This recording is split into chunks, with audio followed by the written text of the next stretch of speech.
नमस्कार, आप देख रहे हैं कहानी कुर्सी की। आपके साथ मैं हूं मीनाक्षी जोशी।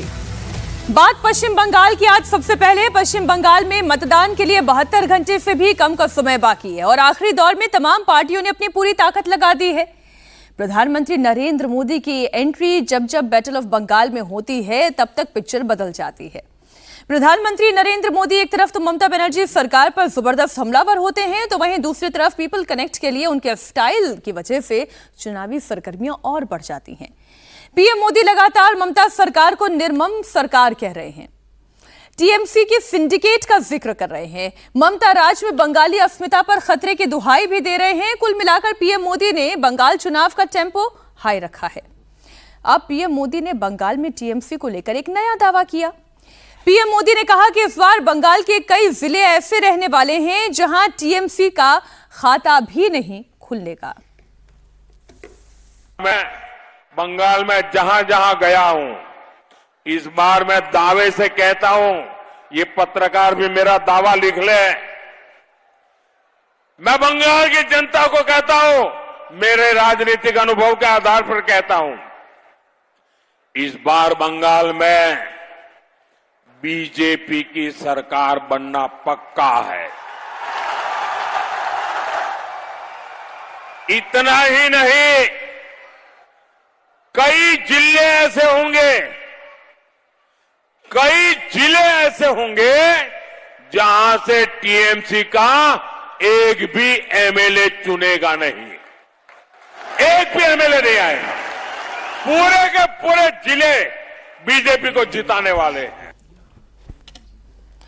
दरअसल प्रधानमंत्री नरेंद्र मोदी कुछ कीवर्ड्स के साथ इस वक्त पश्चिम बंगाल में प्रचार कर रहे हैं कि कटमनी का खेल खत्म हो जाएगा, अगर बीजेपी का शासन आ जाएगा तो भ्रष्टाचार खत्म हो जाएगा, बीजेपी का शासन आ जाएगा तो ये निर्ममता खत्म हो जाएगी। लेकिन इन तमाम बातों के बीच में ये जो तस्वीर इस वक्त आप देख रहे हैं, ये बड़ी इंटरेस्टिंग तस्वीर थी। पश्चिम बंगाल में कल शाम को प्रचार का शोर थम जाएगा और उससे पहले बंगाल में चुनावी प्रचार की सबसे दिलचस्प तस्वीर है जब प्रधानमंत्री नरेंद्र मोदी झारग्राम पहुंचे। रैली करने के बाद अचानक से झालमुड़ी की एक दुकान पर पहुंच गए। प्रधानमंत्री ने यहां स्थानीय लोगों के बीच में खड़े होकर झालमुड़ी बनवाई, अपने हिसाब से बनवाई। उसने पूछा भी कि क्या प्याज खाते हैं, तो उन्होंने कहा हाँ मैं प्याज खाता हूँ, दिमाग नहीं खाता मैं प्याज खाता हूँ। और तीखे वाली बात भी हुई, तो कईयों को मिर्ची भी लग रही होगी खैर इन तस्वीरों को देखकर। एक बार जरा ये वीडियो आप देखें और चर्चा को फिर शुरू करते हैं स्टूडियो में। पहले आप वीडियो देखें। भाई हमें अपना झालमुड़ी खिलाओ। हाँ, अच्छे वाला कितने का होता है? 10-20। हाँ, जो भी है बना दो। हाँ, झालमुड़ी खाएंगे? खाएंगे, बिल्कुल खाएंगे। तो कितना 10 रुपए देना है? दुकान में आए सर। हाँ, 10 रुपए देना है। नहीं भाई, ऐसा नहीं।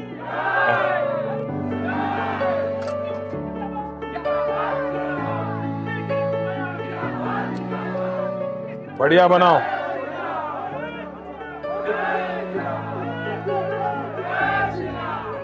प्याज खाते हैं आप? हाँ, प्याज खाते हैं? आप प्याज खाते हैं, दिमाग नहीं खाते बस।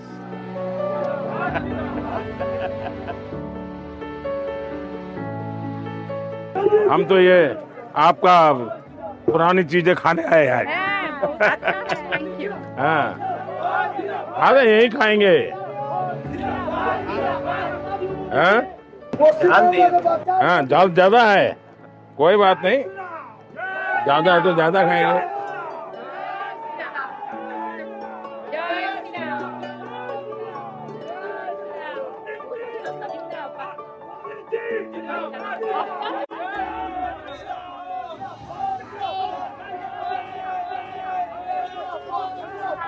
बढ़िया बनाए।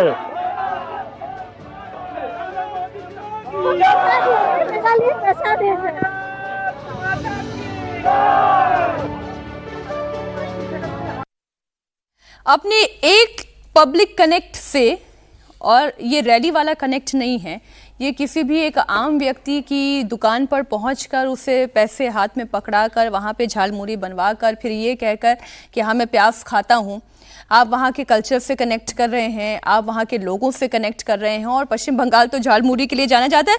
आज हर्षवर्धन जी बड़ी खास बात आपने लिखी, पश्चिम बंगाल जो है ममता बनर्जी के हाथ से खिसक रहा है। क्यों लिखा आपने ये? नहीं देखिए, कई ऐसे घटनाक्रम हुए हैं लगातार, और सबसे पहले तो मैं आज चूंकि मुझे किसी ने, एक दिन हम लोग चर्चा कर रहे थे तो किसी ने संदर्भ फोन बिहार से आया, और बिहार से फोन आया, उन्होंने कहा कि भाई आप लोग चर्चा कर रहे थे और आप लोग ज्ञानेश कुमार पर चर्चा कर रहे हैं, बंगाल पर चर्चा कर रहे हैं, आप लोग केजे राव भूल गए क्या? तो हमें याद आया कि हाँ भाई, केजे राव उस वक्त ऑब्जर्वर बन के गए थे, और लालू जी का जो उस वक्त का जंगल राज था, रंगदारी, फिरौती, वसूली जो बिहार में सामान्य हुआ करती थी, तो उस वक्त केजे राव ने कहा कि इस बार जिन्न नहीं निकलेगा। अब जो लालू जी कहा करते थे ना, जिन्न निकलेगा, तो इस बार उनका जिन्न नहीं निकलेगा। और अभी अभी चूंकि नीतीश कुमार का शासन समाप्त हुआ है, वो शासन, उसकी बुनियाद कब पड़ी थी? 2005 में केजे राव जैसे शानदार अधिकारी के, जो हर जगह केंद्रीय बल तैनात कर दिए, हर जगह व्यवस्था कर दी, लोगों के मन से भय निकाल दिया। मुझे ज्ञानेश कुमार उसी भूमिका में पश्चिम बंगाल में दिख रहे हैं। उस वक्त भी राष्ट्रीय जनता दल ने यही कहा था कि ये तो केंद्र के यानी दिल्ली के नुमाइंदे हैं, हमारे खिलाफ हैं, और लालू जी तो अपने तरीके से बात करते हैं, तो जाने किसके किसके खिलाफ बता देते हैं, सामाजिक न्याय के खिलाफ, पिछड़ों के खिलाफ, सब कह देते हैं।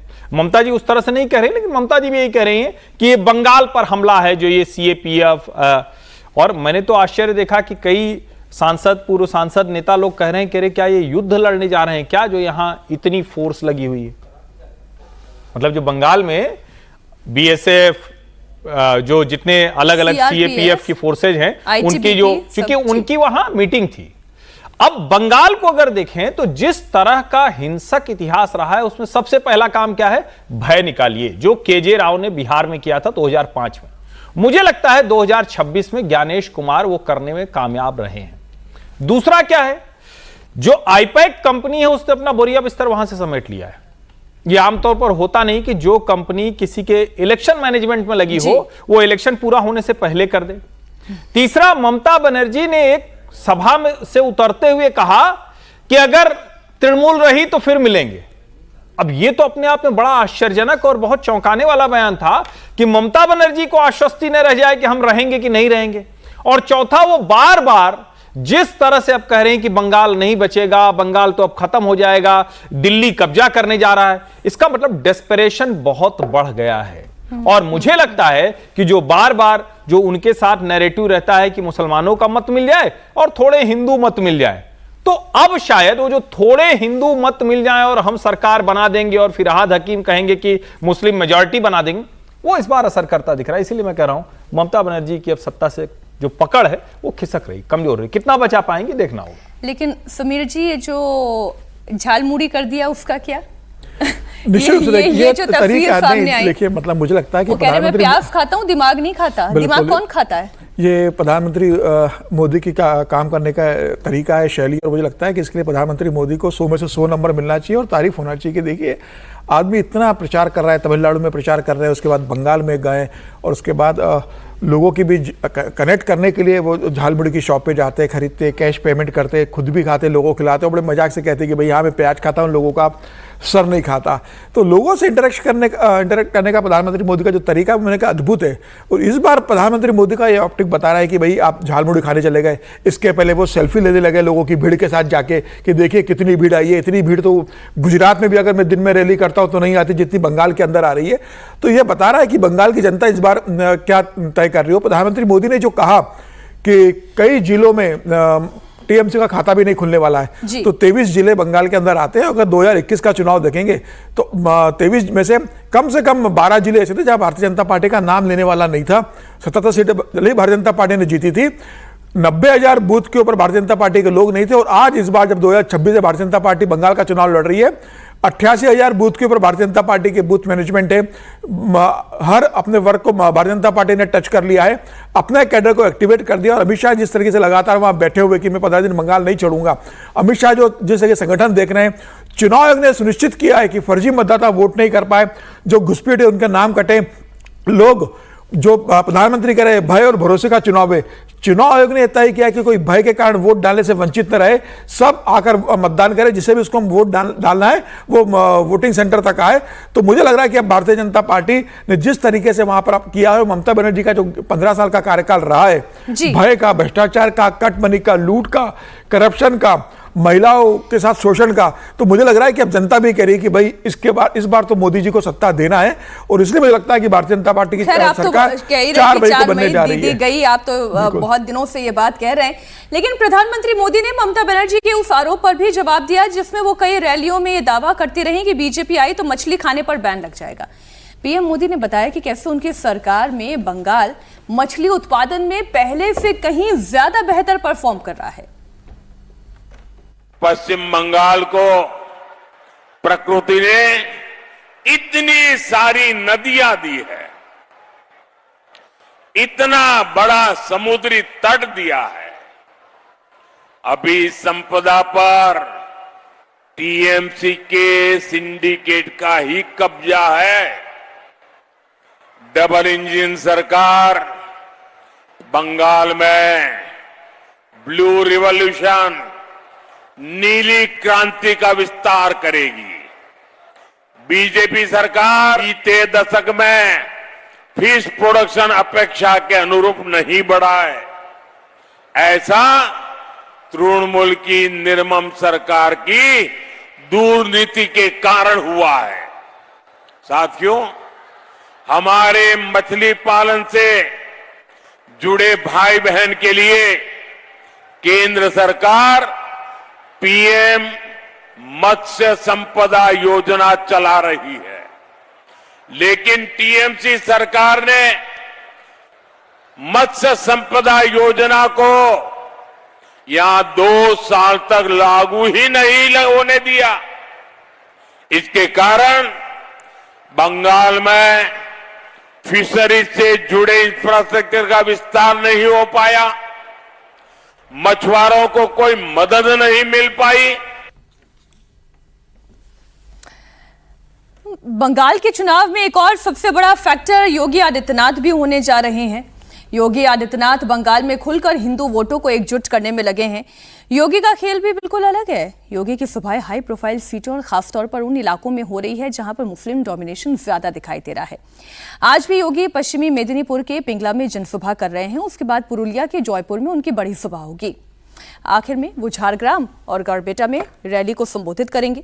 योगी आदित्यनाथ हिंदुओं को एकजुट करने के लिए घुसपैठियों से लेकर बाबरी तक का मुद्दा उठा रहे हैं। मौलानाओं पर खुलकर बयानबाजी कर रहे हैं। बंगाल में हिंदुओं पर होने वाले अत्याचार का जिक्र भी हो रहा है और ममता बनर्जी सरकार पर लगातार तुष्टीकरण का वो आरोप लगा रहे हैं।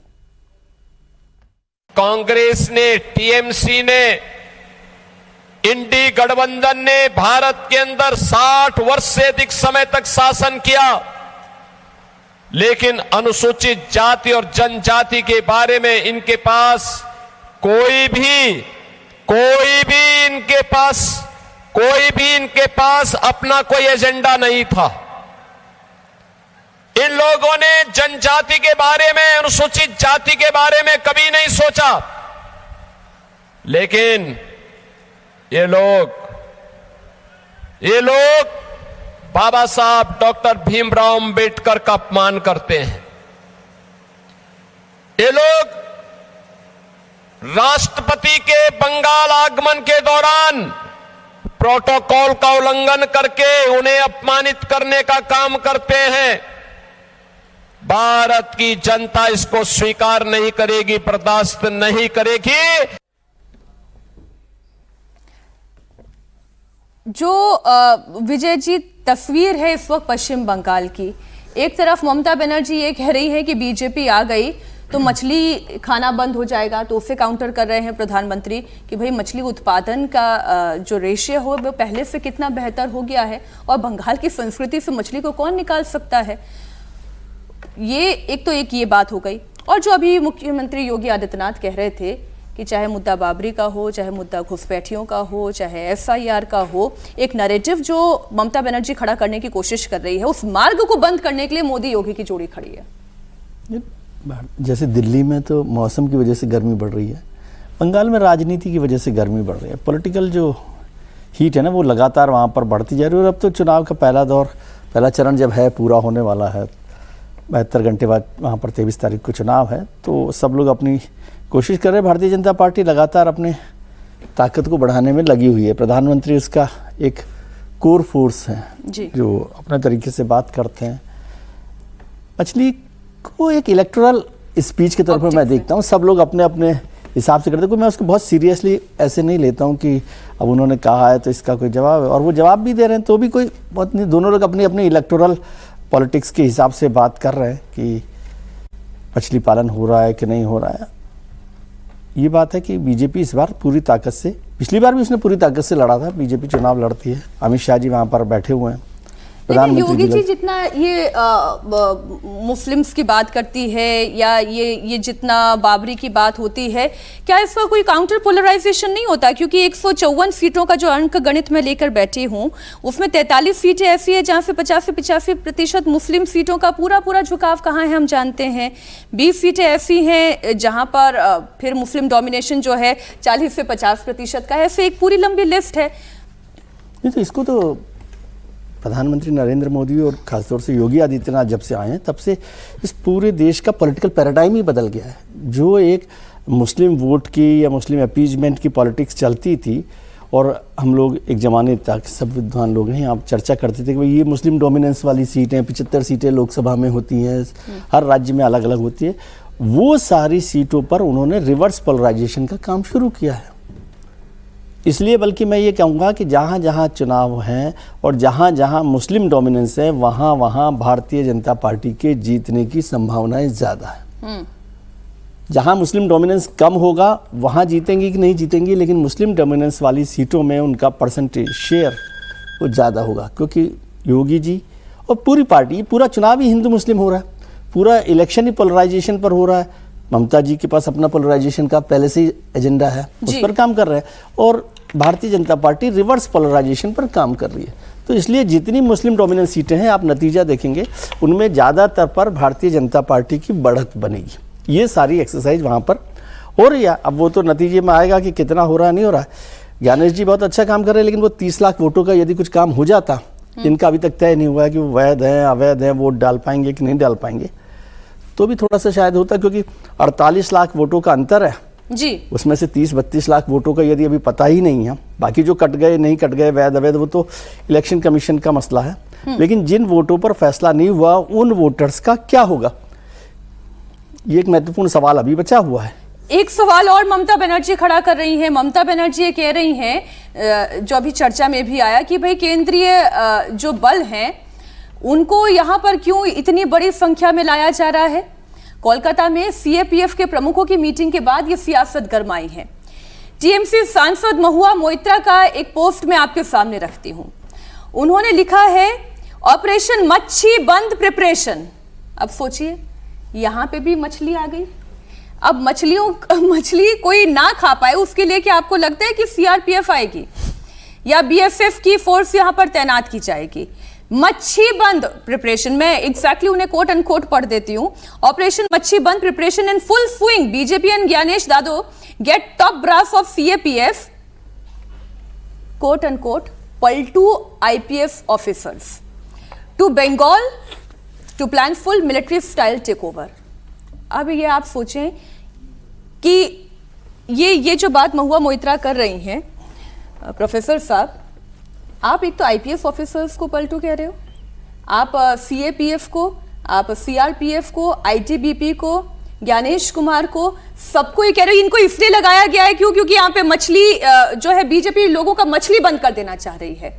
इतना भ्रम, इतना डर कि ये लोग आ जाएंगे तो चुनाव पलट देंगे। देखिए, पहले तो विजय जी ने जो बात कही कि 30 लाख वोटों पर ज्ञानेश कुमार को करने की कोई आवश्यकता नहीं है, क्योंकि वो मामला सुप्रीम कोर्ट के अंदर है। जब सुप्रीम कोर्ट ही उस पर कह रही है कि भाई देखेंगे, यदि उस समय तक जितने नाम क्लियर होंगे वो चुनाव में वोट डाल सकेंगे, जो नाम क्लियर नहीं होंगे वो चुनाव में वोट नहीं डाल सकेंगे, ये बहुत क्लियर है। दूसरी बात, ममता बनर्जी के हारने के पीछे डेस्परेशन तो दिखाई दे रहा है, और डेस्परेशन इसलिए भी दिखाई दे रहा है कि देखिए, जो मरे हुए वोटर्स थे जो पहले वोट डाल लेते थे आकर के यमलोक से, वो इस बार वोट नहीं डाल पाएंगे। दूसरी बात, जो बांग्लादेश के वोटर्स थे उसमें मैं नहीं जानता कि कितना आंकड़ा वो है, एग्जैक्ट बताना बड़ा मुश्किल काम है क्योंकि चुनाव आयोग ने भी नहीं बता पाया है। लेकिन ये मैं मान करके चलता हूँ कि उसमें अधिकांशतः वही लोग हैं जो बांग्लादेशी मुसलमान थे, जो ममता बनर्जी के वोट बैंक थे। और पिछली बार जैसा कि यहाँ पर हम लोगों ने जिक्र किया था कि लोकसभा चुनाव के अंदर 40 लाख का वोटों का अंतर आया, उससे पहले विधानसभा में 60 लाख वोटों का अंतर आया। तो ये दोनों आंकड़े को यदि हम मिला लें तो इसमें कोई दो राय नहीं है कि जो आने वाला चुनाव है वो भारतीय जनता पार्टी के पक्ष में जाता हुआ दिख रहा है। अब रह गई बात कि भाई मुसलमानों का वोट, बिल्कुल मैं सही मानता हूँ, एक हेमंत विश्व शर्मा जैसा एक नायक यहाँ भी होना चाहिए था, जिसे खुल करके कहना चाहिए था कि हमें मुसलमानों का वोट नहीं चाहिए, बिल्कुल नहीं चाहिए। आपके चाहने से क्या हो जाता है? भारत का मुसलमान आपके लिए वोट कर देता है क्या? 2024 में मुसलमानों ने वोट किया क्या? किसी भी कॉन्स्टिट्यूएंसी में तब तो बड़ा जोर से पोलराइजेशन नहीं हुआ था, तब तो हिंदू मुस्लिम जिसे कहते हैं खुले तौर पर इस प्रकार का पोलराइजेशन नहीं हुआ था। इसके बावजूद भी उन कॉन्स्टिट्यूएंसीज का आप अध्ययन करके देख लीजिए, जहां मुसलमान 90% है, 99% भारतीय जनता पार्टी को कितने वोटे मुसलमानों को मिले हैं? 2, 4, 5, 6, 7 डबल डिजिट भी क्रॉस नहीं कर पाता है। भारतीय जनता पार्टी में शामिल मुसलमान भी भारतीय जनता पार्टी को वोट दिए हैं। इस पर भी मुझे प्रश्नवाचक चिन्ह है खड़ा। हालांकि ये भारतीय जनता पार्टी के मित्रों को बड़ा कठिन और बड़ा बुरा लगेगा, लेकिन ये सच्चाई है। चौथी बात कि भाई बंगाल के अंदर जो चुनाव हो रहा है, कौन नहीं जानता है कि वहाँ की पुलिस एडमिनिस्ट्रेशन और पार्टी दोनों मिल करके चुनाव लड़ती थी। इस गठजोड़ को ये आज से तो होता नहीं था, ये तो तृणमूल कांग्रेस से पहले जो है वो सीपीएम यही करती थी। पार्टी जो है, पुलिस में कुछ हो ही नहीं सकता था जब तक पार्टी आपको इंटरवीन नहीं करती। एफआईआर तक नहीं लिखा जाता था जब तक पार्टी नहीं कहती थी। ये तो बंगाल के पुलिस का राजनीतिकरण था। ऐसे में वहां पर सीआरपीएफ का होना बहुत आवश्यक है। और ध्यान रहिए, 2005 में जिसका जिक्र हर्षवर्धन जी ने किया, राव साहब का, उस समय भी 1,30,000 के आसपास वोट कटे थे। और तब जाकर के वो बदलाव की बयार बिहार के अंदर भी 2005 के अंदर आई थी। यहाँ भी वोट कटे हैं, तो मुझे उम्मीद है कि बदलाव की बयार जो है वो यहाँ से निकलेगी। सीआरपीएफ आना वहाँ पर इसलिए जरूरी है क्योंकि पुलिस एडमिनिस्ट्रेशन के बारे में पूरी तरीके से पता है कि वो पूरी तरीके से करप्ट हो गया, और वो ममता के इशारे पर ही काम करती है। सारे आज उनको परेशानी ये हो रही है क्योंकि आईपीएस वगैरह। ममता बनर्जी को तो डर ये है कि आप केंद्रीय बल के बहाने सत्ता हथियाना चाह रहे हैं, और रही सही कोई कसर बाकी रह गई है तो ईडी का एक्शन तो चल ही रहा है। मैं फिर ये खबर जोड़ लेती हूँ। आज ईडी ने आईपैक के एक अन्य निदेशक ऋषि राज सिंह को पूछताछ के लिए बुलाया है। मनी लॉन्ड्रिंग मामले में दिल्ली ऑफिस में पेश होने के लिए उन्हें समन जारी किया गया। पश्चिम बंगाल में पिछले कुछ दिनों में ईडी लगातार कार्रवाई कर रही है। 13 अप्रैल को देर रात आईपैक के को फाउंडर निदेशक विनेश चंदेल को गिरफ्तार किया गया। अदालत ने उन्हें पूछताछ के लिए 10 दिनों की ईडी हिरासत में भेज दिया। अप्रैल की ही शुरुआत में ईडी ने दिल्ली, हैदराबाद, बेंगलुरु में आईपैक के दफ्तरों पर एक साथ छापेमारी की। और इसी बीच खबर यह भी है कि बंगाल में तृणमूल कांग्रेस के लिए काम कर रहे चुनावी रणनीतिकार संस्था आईपैक के कामकाज को अस्थायी रूप से बंद कर दिया गया है। हालांकि समीर जी, फिर टीएमसी की तरफ से यह भी कहा गया कि ये कोरी अफवाह है, कामकाज बंद नहीं हुआ है। पहले तो मैं ये जानना चाहती हूँ कि सरकार क्यों बता रही है कि आईपैक का कामकाज चल रहा है या नहीं चल रहा है। और दूसरी बात ये कि जो खबरें आ रही है हमारे सोर्सेस के हिसाब से कि बहुत जल्द आईपैक पश्चिम बंगाल से अपना बोरिया बिस्तर बंद करके निकलना चाह रहा है। देखिए, आईपैक तो बहुत पहले बोरिया बिस्तर बंद कर देता अगर ममता बनर्जी जाकर उनको बचाते नहीं, फाइल अपने हाथ में, पेन ड्राइव, तमाम लैपटॉप, कंप्यूटर्स अपने साथ लेकर नहीं जाती। तो मुझे लगता है कि उसी समय आईपैक ने जो धांधली की है, जो कोयले घोटाले में पैसा लिया, इधर हवाला का काम किया, वो सारी बातें सामने आती। क्योंकि उस समय ममता बनर्जी ने उन्हें बचा लिया था, लेकिन अब जब जिस तरीके से विनेश की गिरफ्तारी हुई है, जिस तरीके से तमाम पूछताछ हुई है, उसके बाद इतना है कि अब आईपैक तो बंगाल से क्या पूरे हिंदुस्तान से उसका बोरिया बिस्तर समेटना पड़ेगा, जिस तरीके से उसने करप्शन का काम इस चुनाव के दौरान किया है। और मुझे लगता है कि ममता बनर्जी को भी यह सबक मिलना चाहिए कि किस तरीके से केंद्रीय एजेंसी के काम में आपने दखल दिया। सुप्रीम कोर्ट ने उसे बहुत तक टिप्पणी की थी, लेकिन ममता बनर्जी के खिलाफ न एफआईआर दर्ज हुई, न ममता बनर्जी के खिलाफ कोई कठोर कार्रवाई हुई, न केंद्र सरकार ने उस समय कोई इंटरवेंशन कर राज्य सरकार को बर्खास्त करने जैसा कदम उठाया। मुझे लग रहा है ममता बनर्जी पे भी कोई कार्रवाई होना चाहिए। लेकिन मुझे लगता है कि जिस तरीके से ईडी अब कार्रवाई कर रही है, होना भी चाहिए था। चुनाव आयोग ने लगातार वहां पर जिस तरीके से काम किया, ईडी को अगर लग रहा है तो ईडी को यह मान लेना कि चुनाव के समय ईडी सक्रिय होती है। भाई, ईडी तो बहुत पहले चली गई थी, ममता बनर्जी के कारण वो काम नहीं कर पाई थी, अब वो वहां फ्रीली काम कर रही है। तो मुझे लग रहा है कि अब इस बात का पूरा असर दिखेगा। और अब आईपैक ने कहा है कि हमने काम समेट लिया वहां से, तो मुझे लग रहा है आप तो वैसे भी 23 तारीख को वोटिंग है, 29 को वोटिंग है, जो भी काम करना था वो पहले कर चुके हैं, टिकट डिस्ट्रीब्यूशन होगा, जो भी होगा, पैसों का लेन देन, अब बहुत ज़्यादा आईपैक के लिए वहाँ बचा नहीं था। लेकिन मुझे लगता है ये पूरा साफ करना चाहिए ईडी को कि भाई आईपैक की क्या भूमिका थी, क्या वो टीएमसी के चुनाव मैनेज कर रही थी या टीएमसी का पैसा मैनेज कर रही थी, चुनाव के आड़ में टीएमसी का पैसा मैनेज कर रही थी, वो कुछ तो मैनेज कर रही थी, जिससे पेन ड्राइव लेकर और फाइल लेकर ममता बनर्जी निकली थी। एक पॉलिटिकल रिएक्शन है इस पर, वो भी आपको सुना थे। ईडी साल भर काम करती है, पूरा देश में जहां भ्रष्टाचार है वहां उनका छापामारी इंक्वायरी चलता है, और बंगाल अभी भ्रष्टाचार में सर्वोपरि सर्वोच्च स्तर पर है। बहुत सारे नेता, दूसरे व्यवसायी इसमें लिप्त हैं, तो उनका इंक्वायरी चलेगा। वो कहे किसी का पार्टी का हो, कुछ भी हो, किसी को छूट नहीं मिलेगा। ये हर्षवर्धन जी, दीदी का चुनाव फंस गया है? ये देखिए, इसमें तो कहीं कोई संदेह है नहीं कि पश्चिम बंगाल का चुनाव, और मैंने इससे पहले की टिप्पणी में 2005 का संदर्भ दिया था। अब एक और संदर्भ है जो बंगाल से ही आता है, और वो संदर्भ है जब कम्युनिस्ट अजेय लगने लगे थे तो 2011 में इन्हीं ममता बनर्जी ने सत्ता पलट दी थी। तब भी ये कहा जाता था कि सवाल ही नहीं उठता, कम्युनिस्ट हैं, उनका तो अपना एक वोट बैंक है, भद्रलोक है, मुस्लिम है, सब मिलकर कहां कोई जीत पाएगा। उन्होंने तो वो लैंड रिफॉर्म भी किया था, जो पहली सरकार आई थी कम्युनिस्टों की, उसमें तो वो भी किया था, उन्होंने सब कुछ किया था। लेकिन ममता बनर्जी ने जो सिंडिकेट था, जो क्लब था, जो हिंसा थी, उसके खिलाफ वो लड़ाई लड़ ली। उसी को ममता जी ने अडॉप्ट कर लिया, गोद ले लिया, उसी को उसी में आत्मसात कर लिया। अब वही वाली लड़ाई भारतीय जनता पार्टी लड़ रही है। और पिछले कुछ वर्षों में और जो एक जिसको कहते हैं नेक्स्ट लेवल क्या हुआ है, नेक्स्ट लेवल ये हुआ कि वहां से उद्योग धंधे पूरी तरह से बाहर हो गए जी। और मैं बार बार उसका जिक्र करता हूं कि जो इनकम टैक्स भरने वाले लोग हैं, एक समय में बड़े लोगों का नाम आता था कोलकाता से, अब मुंबई से आता है या दिल्ली एनसीआर से आता है, उसके बाद आता है तो बेंगलुरु आ जाएगा, हैदराबाद आ जाएगा। लेकिन कोलकाता से बड़े लोगों के नाम अब गायब हो गए, जिनकी कंपनी भी वहीं हो, जो आईटीआर फाइल करने वाले बड़े लोग। क्यों? क्योंकि कंपनियां बंद होती चली गई, और उसकी सबसे बड़ी वजह ये, वहां जिस तरह का सिंडिकेट कल्चर है, क्लब कल्चर है, पार्टी और गुंडागर्दी वो एक साथ मिल गई है, उसका जो नुकसान है वो ममता बनर्जी को उठाना पड़ सकता है। पश्चिम बंगाल एक ऐसा चुनावी राज्य बन गया है जहां लोग पैसे देकर वोट देने जा रहे हैं। अगर आपको मेरी बात पर यकीन नहीं हो रहा है तो तस्वीरें आप देखेंगे तो दंग रह जाएंगे।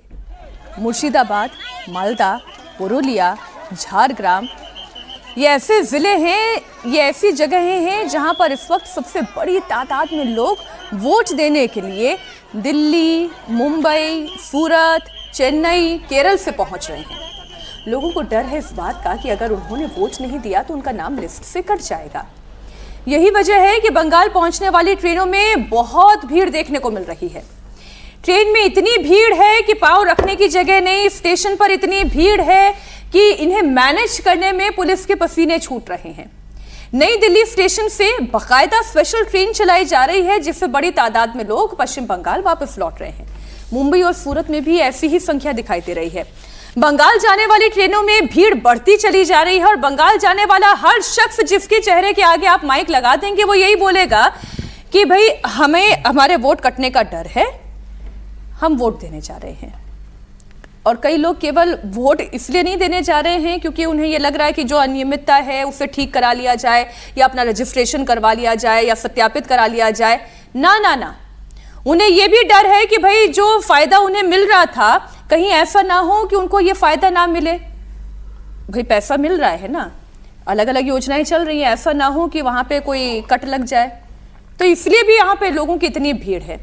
सूरत रेलवे स्टेशन पर यात्रियों की संख्या इतनी है, इतनी बड़ी संख्या में लोग बंगाल पहुंचना चाहते हैं कि आप लाइन देखें, कतार देखें, इतनी बड़ी संख्या में। मेरे मन में तो पहला सवाल ही देखकर ये आया था, लोग बिहार बिहार कहते रहते, इतना पलायन होता है। असली पलायन की तस्वीर तो लग रहा है कि बंगाल की है, जहां का इंडस्ट्रियलाइजेशन कहां है, जहां पर रोजी रोटी के लिए सुविधाएं क्या है, वहां पर क्या नौकरी मिल रही है, जो ममता बनर्जी दावा करती है ना, वो कहां है। इतने लोग फिर पलायन करके नहीं जाते बाहर। लेकिन खैर, उस मुद्दे पर तो कभी ममता बनर्जी बोलेंगे नहीं। लेकिन जो लोगों का डर है वो मैं आपके सामने जरूर रख दूं। उन्हें ये डर है कि उनका वोट कट जाएगा। और ऐसी अफवाह उन्हें अपने घर तक पहुंचा रही है। हालात इतने खराब है कि लोग भारी भीड़ के बीच अपने छोटे छोटे बच्चों को लेकर भी खींच घसीट के किसी तरीके से आगे बढ़कर दब कर भी जा रहे हैं, घायल होकर भी जा रहे हैं और पुलिस को अच्छी खासी मशक्कत करनी पड़ रही है इनको कंट्रोल करने में। अब ये तस्वीरें हैं, कुछ रिएक्शंस भी आपके सामने रखूं, लेकिन इन तस्वीरों को देखते ही जो पहली बात आपके मन में आती है हर्षवर्धन जी, वो क्या है?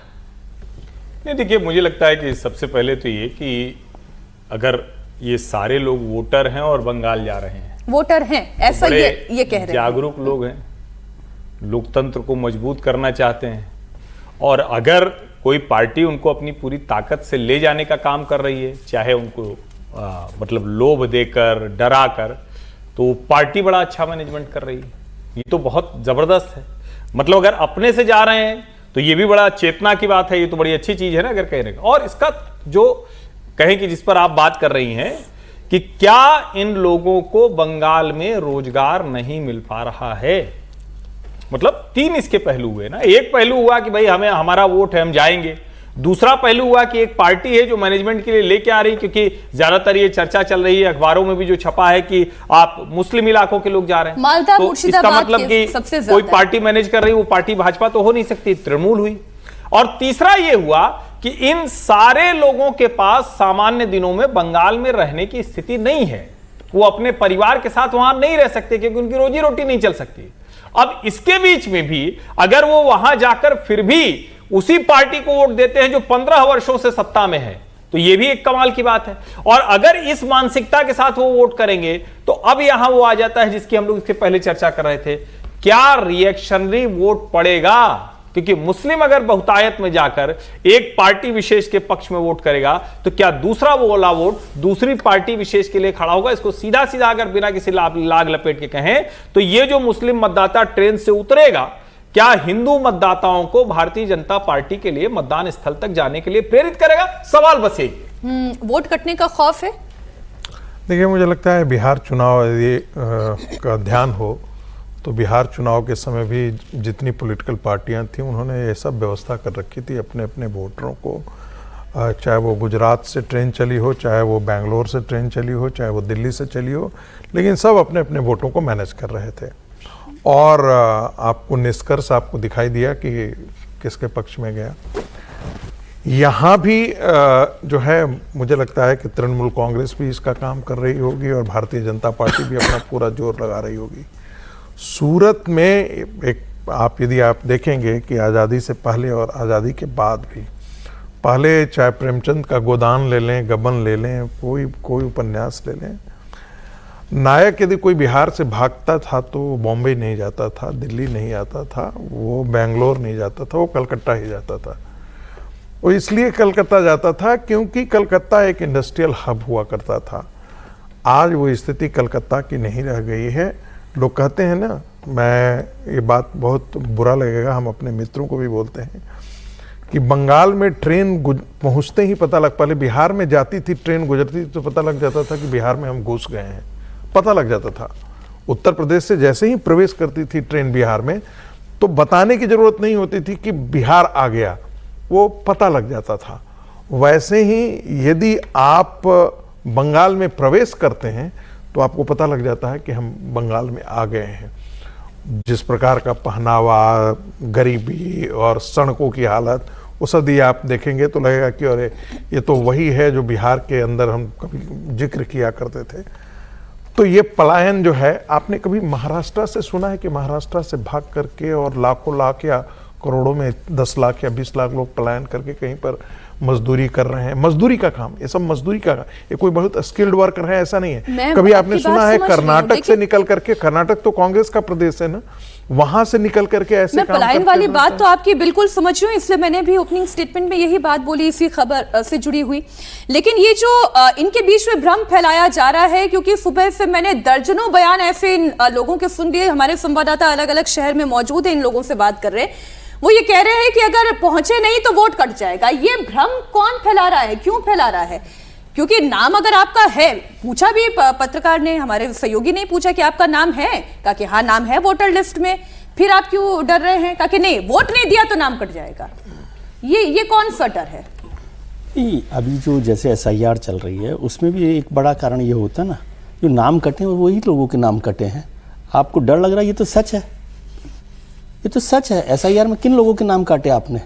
उन लोगों के नाम काटे जो वहाँ नहीं रह रहे हैं काफ़ी समय से, अपना काम धंधा रोजी रोटी के लिए, पेट पालने के लिए दूसरे स्टेट्स में है, तो उनकी चिंता वाजिब है। इसमें किसी पार्टी की बात नहीं, ये तो इलेक्शन कमीशन देख रहा है काम। कोई ममता बनर्जी देख रही हो या नरेंद्र मोदी देख रहे हैं, ऐसा तो नहीं है। इलेक्शन कमीशन ने जो पहला कदम उठाया नाम काटने का, वो उन लोगों का किया जो लोग वहाँ नहीं रह रहे स्थायी रूप से और अपने अपने इलाकों में जा रहे, तो उनकी चिंता वाजिब है। बहुत सारे मित्र लोग तो यहाँ पर कपड़ों से पहचानते लोगों को, तो क्या ये सारे लोग मुसलमान लग रहे हैं आपको? नहीं, सब लोग जा रहे हैं, मुसलमान भी है, हिंदू भी सब है, सब जा रहे हैं। और जितने सवाल आज हमने खड़े किए हैं एम्प्लॉयमेंट का, इंडस्ट्रियलाइजेशन का और सारे, वो सारे सवाल बिहार के वक्त भी थे, लेकिन तब हमने ये सवाल खड़े नहीं किए। और ये सच है कि बिहार, बंगाल में इंडस्ट्रियलाइजेशन नहीं हो रहा, हमेशा खड़े किए। बंगाल में इंडस्ट्रियलाइजेशन खत्म हो गया, ये तो साफ है, इसमें कोई ऐसी बात ही नहीं है। ये महत्वपूर्ण है कि क्या ये लोग वहां जाकर जिस वजह से यहाँ तक आ गए हैं वापस उसी सरकार को वोट देंगे, उस पार्टी को वोट देंगे कि नहीं देंगे, ये महत्वपूर्ण होगा। और वो कैसे किसका वोटर जा रहा है प्रोफेसर जी, ये किसका वोटर जा रहा है? देखिए, यदि मुस्लिम यदि जा रहे हैं जो सूरत से हैं या गुजरात में हैं, चाहे दिल्ली से जा रहा हो, मुस्लिम यदि वोटर जा रहा है तो यकीन मानिए वो ममता के लोगों का पोलराइजेशन है, उनका मोबिलाइजेशन है। यदि हिंदू वोटर जा रहे हैं तो यकीन मानिए वो भारतीय जनता पार्टी के लिए जा रहे हैं। इसमें कोई मुझे इफ एंड बट नहीं है। मैं ये नहीं कह रहा हूँ कि सारे के सारे हिंदू जो है वो ममता के खिलाफ वोट करने जा रहे हैं, लेकिन सारे के सारे मुस्लिम जो हैं वो भारतीय जनता पार्टी के खिलाफ वोट करेंगे। ये बात बहुत क्लियर हो जानी चाहिए कि मुसलमानों के लिए भारतीय जनता पार्टी काफिर है, दुश्मन है, एंटी इस्लाम है, हिंदूवादी पार्टी है, इसलिए उसका सत्यानाश होना बहुत जरूरी है और इसलिए वो वोट करते हैं। 10 सेकंड रुक जाइए। उनको शिक्षा से लेना देना नहीं है, उनको डेवलपमेंट से लेना देना नहीं है, उनका रोड हो जाए या नहीं है, उनके लिए है कि ये हिंदूवादी पार्टी है। देखना ये दिलचस्प होगा कि बंगाल के हिंदुओं के मन में ये बात आती है क्या कि मुसलमान कैसे वोट करता है। अगर जो आप बात कह रहे हैं वो बात योगी आदित्यनाथ देखिए मंच पे तो पहुंचाने की यही कोशिश करते हैं कि हम हिंदुओं की पार्टी है, हिंदुओं की रक्षा करते हैं, यही तो बात है। मुख्यमंत्री योगी आदित्यनाथ बड़ी अपील कर रहे हैं, सरकार बनी तो गाय कटने नहीं देंगे, सरकार बनी तो हिंदुओं को बंटने नहीं देंगे।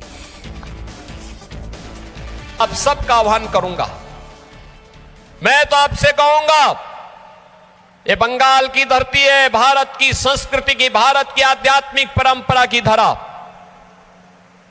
हमें इस बात को तय करना होगा, बंगाल की धरती पर गौ माता को कटने नहीं देंगे और बंगाल की धरा पर हिंदुओं को बंटने नहीं देंगे। तो जो बात योगी आदित्यनाथ कह रहे हैं हिंदुओं को बंटने नहीं देंगे, अब यूपी बिहार में जो हिंदुओं के अंदर जाति विभाजन है, इस तरीके का विभाजन आपको पश्चिम बंगाल में नहीं दिखाई देगा। वहां अलग तरीके का हिंदुओं के वोटों में विभाजन होता है, हम उस पर करेंगे चर्चा, लेकिन पहले एक बार आप सुने मुख्यमंत्री योगी आदित्यनाथ ने क्या कहा। ना गाय कटने देंगे, ना हिंदुओं को बंटने देंगे। अब सबका आह्वान करूंगा, मैं तो आपसे कहूंगा, ये बंगाल की धरती है, भारत की संस्कृति की, भारत की आध्यात्मिक परंपरा की धरा। हमें इस बात को तय करना होगा, बंगाल की धरती पर गौ माता को कटने नहीं देंगे और बंगाल की धरा पर हिंदुओं को बंटने नहीं देंगे। तो हिंदू वोट के प्रबंधन का जो प्रयास इस वक्त भारतीय जनता पार्टी कर रही है, समीर जी आपका रिएक्शन पहले तो यही, जो अभी मुख्यमंत्री योगी आदित्यनाथ ने कहा कि हिंदुओं को बंटने नहीं देंगे। देखिए, मुझे लगता है कि योगी आदित्यनाथ ने जो बंगाल के जनता से, मतदाताओं से जो अपील किया, मुझे लगता है बंगाल के हर हिंदू को ये सुनना चाहिए। और जिस तरीके से योगी आदित्यनाथ ने उत्तर प्रदेश के अंदर 2017 से लेकर 2027 तक जिस तरीके से वहाँ पर एक अपराधियों को, सबको जो कहते हैं ना कि मिट्टी में मिला देना, लॉ एंड ऑर्डर को जिस तरीके से योगी आदित्यनाथ ने वहाँ सुधारा है, तो योगी आदित्यनाथ की अपील है कि भाई अगर हिंदू की सरकार आएगी, मतलब भारतीय जनता पार्टी की सरकार आएगी, तो जो लॉ एंड ऑर्डर हमने उत्तर प्रदेश के अंदर स्टेब्लिश किया वही बंगाल के अंदर हम करेंगे। और जो योगी जी ने कहा था कि मौलाना और माफिया झाड़ू लगाएंगे, एक बार भारतीय जनता पार्टी की सरकार बनने दो, वहाँ पर सारे मौलाना वहाँ पर झाड़ू लगाते नजर आएंगे, जो वसूली करते हैं, जो कटपनित लेते हैं। तो मुझे लग रहा है कि योगी आदित्यनाथ की अपील वहाँ पर जिस तरीके से काम हो रही है और जमीन स्तर पर जनता योगी आदित्यनाथ के भाषण को सुनने के लिए जमीन पर उतर रही है। भारतीय जनता पार्टी के सबसे बड़े स्टार प्रचारक प्रधानमंत्री नरेंद्र मोदी के बाद अगर बंगाल के अंदर कोई है तो वो योगी आदित्यनाथ है। उनकी सब जगह से डिमांड आ रही है, पार्टी सब जगह भेजने की स्थिति में योगी आदित्यनाथ को नहीं है, लेकिन ऐसे जगह भी योगी आदित्यनाथ की मांग आ रही है जहां हिंदू वोटर्स कम है। मुर्शिदाबाद है, मालदा है, 24 परगना है, सब जगह कहा जा रहा है कि भाई भारतीय जनता पार्टी के कार्यकर्ता और उम्मीदवार कह रहे हैं कि योगी आदित्यनाथ की हमारे यहाँ पे रैली करवा दीजिए, पासा पलट जाएगा, हमारे इसके फेवर में जाएगा। वो कोशिश है कि हिंदुओं को ना बंटने दें, क्या ये हो पाएगा? मेरा सवाल तो ये है हर्षवर्धन जी, क्योंकि ये कोई जाति में बटा हुआ हिंदू तो है नहीं पश्चिम बंगाल का। नहीं, देखिए असली लड़ाई तो यही है ना, अगर हिंदू नहीं बटेगा तो इसके दोनों मायने हैं, हिंदू उधर से बटकर इधर नहीं आएगा या इधर आकर नहीं बटेगा, दोनों सवाल है ना। क्योंकि वो तो अभी ममता बनर्जी के साथ बड़ी संख्या में वोट कर रहा है, तो वो हिस्सा अगर लौट कर आ जाए, जुड़ जाए, तब तो फिर भारतीय जनता पार्टी के लिए कोई मुश्किल होगी नहीं। वो कैसा हिंदू लौट कर आएगा? अगर आप कह रहे हैं कि टीएमसी से कटेगा तो बीजेपी के साथ क्यों जुड़ेगा? नहीं, जाहिर है भारतीय जनता पार्टी का अपना एक एजेंडा है और उस हिंदुत्व के एजेंडे में वो बार बार ये कहते हैं कि बांग्लादेशी घुसपैठिए हों, ममता सरकार की मुस्लिम अपीजमेंट की पॉलिसी हो, या जो ओवरऑल जो गवर्नेंस चल रहा है वो एंटी हिंदू है, इसको वो स्थापित करने की कोशिश करते हैं। और अगर वो लोगों को समझ में आएगी और उसके आधार पर वोट होता है तो भारतीय जनता पार्टी के लिए निश्चित तौर पर प्लस होगा। लेकिन क्या वो इतना आसान है? क्या सिर्फ ये कह देने से कि हम गाय नहीं कटने देंगे, हिंदू नहीं बटेगा, इसको कह देने से वो आ जाएगा क्या? ये बड़ा सवाल है। और भारतीय जनता पार्टी के लिए वहां अभी भी इसीलिए बहुत सी मुश्किलें आ रही हैं, जिसको हम कहते हैं ना कि दूसरे राज्यों में जो आसानी हो जाती है, क्योंकि ममता बनर्जी भी एक बहुत मजबूत नेता है, उनके पास वो नेताओं की अच्छी खासी फौज है, बड़े सिपह सालार हैं, जमीन तक उनका कैडर बहुत स्ट्रांग है, इसलिए भी बीजेपी के लिए बड़ी चुनौती है। अब बात अखिलेश यादव और स्मृति ईरानी के बीच छिड़े हुए घमासान की। महिला आरक्षण को लेकर छिड़ी ये जंग अखिलेश यादव को गोरखपुर से चुनाव लड़ने की चुनौती देने तक जा पहुंची है। इसकी शुरुआत लोकसभा में अखिलेश यादव की स्पीच से हुई। महिला आरक्षण बिल पर अपनी स्पीच के दौरान अखिलेश यादव ने स्मृति ईरानी पर चुटकी ली और कहा कि सास बहू वाली तो चुनाव हार गई। इसके बाद स्मृति ईरानी ने पलटवार किया। उन्होंने कहा कि अगर अखिलेश यादव में दम है तो गोरखपुर से चुनाव लड़कर दिखा दे। अखिलेश यादव ने स्मृति को चुनौती स्वीकार करने के बजाय हंसी में जवाब दिया और कहा कि वो कन्नौज का नाम बदलकर गोरखपुर रख लेंगे। अखिलेश यादव ने क्या कहा वो आप देखिए। स्मृति ईरानी कह रही है कि आप गोरखपुर से चुनाव लड़ेंगे। मैं अपने कन्नौज का नाम बदल दूंगा, गोरखपुर कर दूंगा।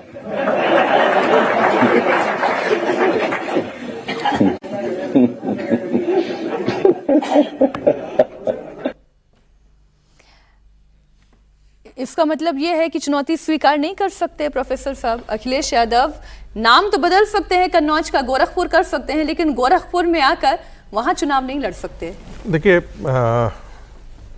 मुझे लगता है कि न वो गोरखपुर जाएं न वो कन्नौज जाएं और कोई एक तीसरी जगह चुन ले जहां पर दोनों के बीच में, कई बार होता है ना हम लोग इलेक्शन में योगी आदित्यनाथ वर्सेस अखिलेश यादव। नहीं, अखिलेश यादव वर्सेस स्मृति ईरानी। अच्छा, जैसे होता है ना कोई प्रेसिडेंशियल डिबेट होता है ना, कई बार हम लोग देखते हैं इलेक्शन में, शिक्षकों के इलेक्शन में और स्टूडेंट के इलेक्शन में, यूनिवर्सिटीज में जरा प्रेसिडेंशियल डिबेट होता है, हर मुद्दे पर अपनी राय आधे घंटे। इलेक्शन कहाँ हो रहे हैं सर? देश भर में बंद हो गए।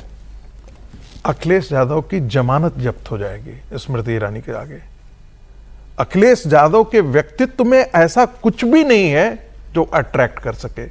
सिर्फ वो एक जाति का कार्ड खेलते हैं, मुसलमानों का कार्ड खेलते हैं, उनकी एक परिवार की एक जिसको कहते हैं ना, उनको एक धरोहर मिली है, यदि वो नहीं होती। और दूसरे क्या वो अटैक करता है? नहीं, मैं ब्रजभूषण के लिए मैं नहीं कह रहा हूं कि वो, मैं तो सिर्फ स्मृति दोनों की। लेकिन रोचक लड़ाई होगी। आप जो सजेस्ट कर रहे हैं मैं कि कह रहा किसी हूं न्यूट्रल ग्राउंड पर जाए, हिम्मत है तो अखिलेश। लेकिन सर तथ्य ये भी है कि अखिलेश यादव की पार्टी उत्तर प्रदेश की सबसे बड़ी पार्टी है लोकसभा सीटों का। अभी तो हराया था भाजपा को। मैंने 2024 में यूपी हारने की वजह से 272 नहीं हो पाए। मैं इससे बिल्कुल इनकार नहीं कर रहा, मैं कहां इनकार कर रहा हूं, लेकिन सामाजिक समीकरण जो है उन्होंने बहुत अच्छे तरीके से साधा। मैं बात कर रहा हूं मेरिट की, दोनों के कैंडिडेचर की मेरिट की, तो उसमें स्मृति ईरानी उनसे कई गुना आगे है। इसलिए मैं कह रहा हूं कि भाई आप गोरखपुर मत जाइए, वो कन्नौज नहीं आती हैं, कोई एक तीसरा जगह चुन करके दोनों लड़ जाइए ना एक बार चुनाव, जरा ये भी हो जाए। व्यंग करना और व्यक्तिगत व्यंग करना ये दोनों है ना, नीतिगत विरोध कीजिए सब अच्छी बात है, पर व्यक्तिगत टिप्पणी नीचे उतर करके करना बिल्कुल ठीक नहीं। एक बार दर्शकों को बता देते हैं ये मसला शुरू कहां से हुआ। 16 अप्रैल को ये मसला शुरू हुआ था जब महिला आरक्षण बिल पर अखिलेश यादव लोकसभा में अपनी बात रख रहे थे। उस वक्त उन्होंने बिल का विरोध करते करते स्मृति ईरानी पर पर्सनल अटैक किया था। 33% सीटें कौन सी होंगी? आप अगर सीट रिजर्व कर देंगे, कॉन्स्टिट्यूंसी रिजर्व हो जाएगी, तो अध्यक्ष महोदय ये महिलाओं के बीच ही कंपटीशन करा देंगे। अगर कॉन्स्टिट्यूंसी रिजर्व होंगी तो अध्यक्ष महोदय महिलाओं के बीच ही कंपटीशन हो जाएगा, क्योंकि वो अध्यक्ष महोदय वो माननीय सदस्य कह रहे हैं कि वो तो होना चाहिए। वो सास बहू वाली तो हार गई हैं आपकी।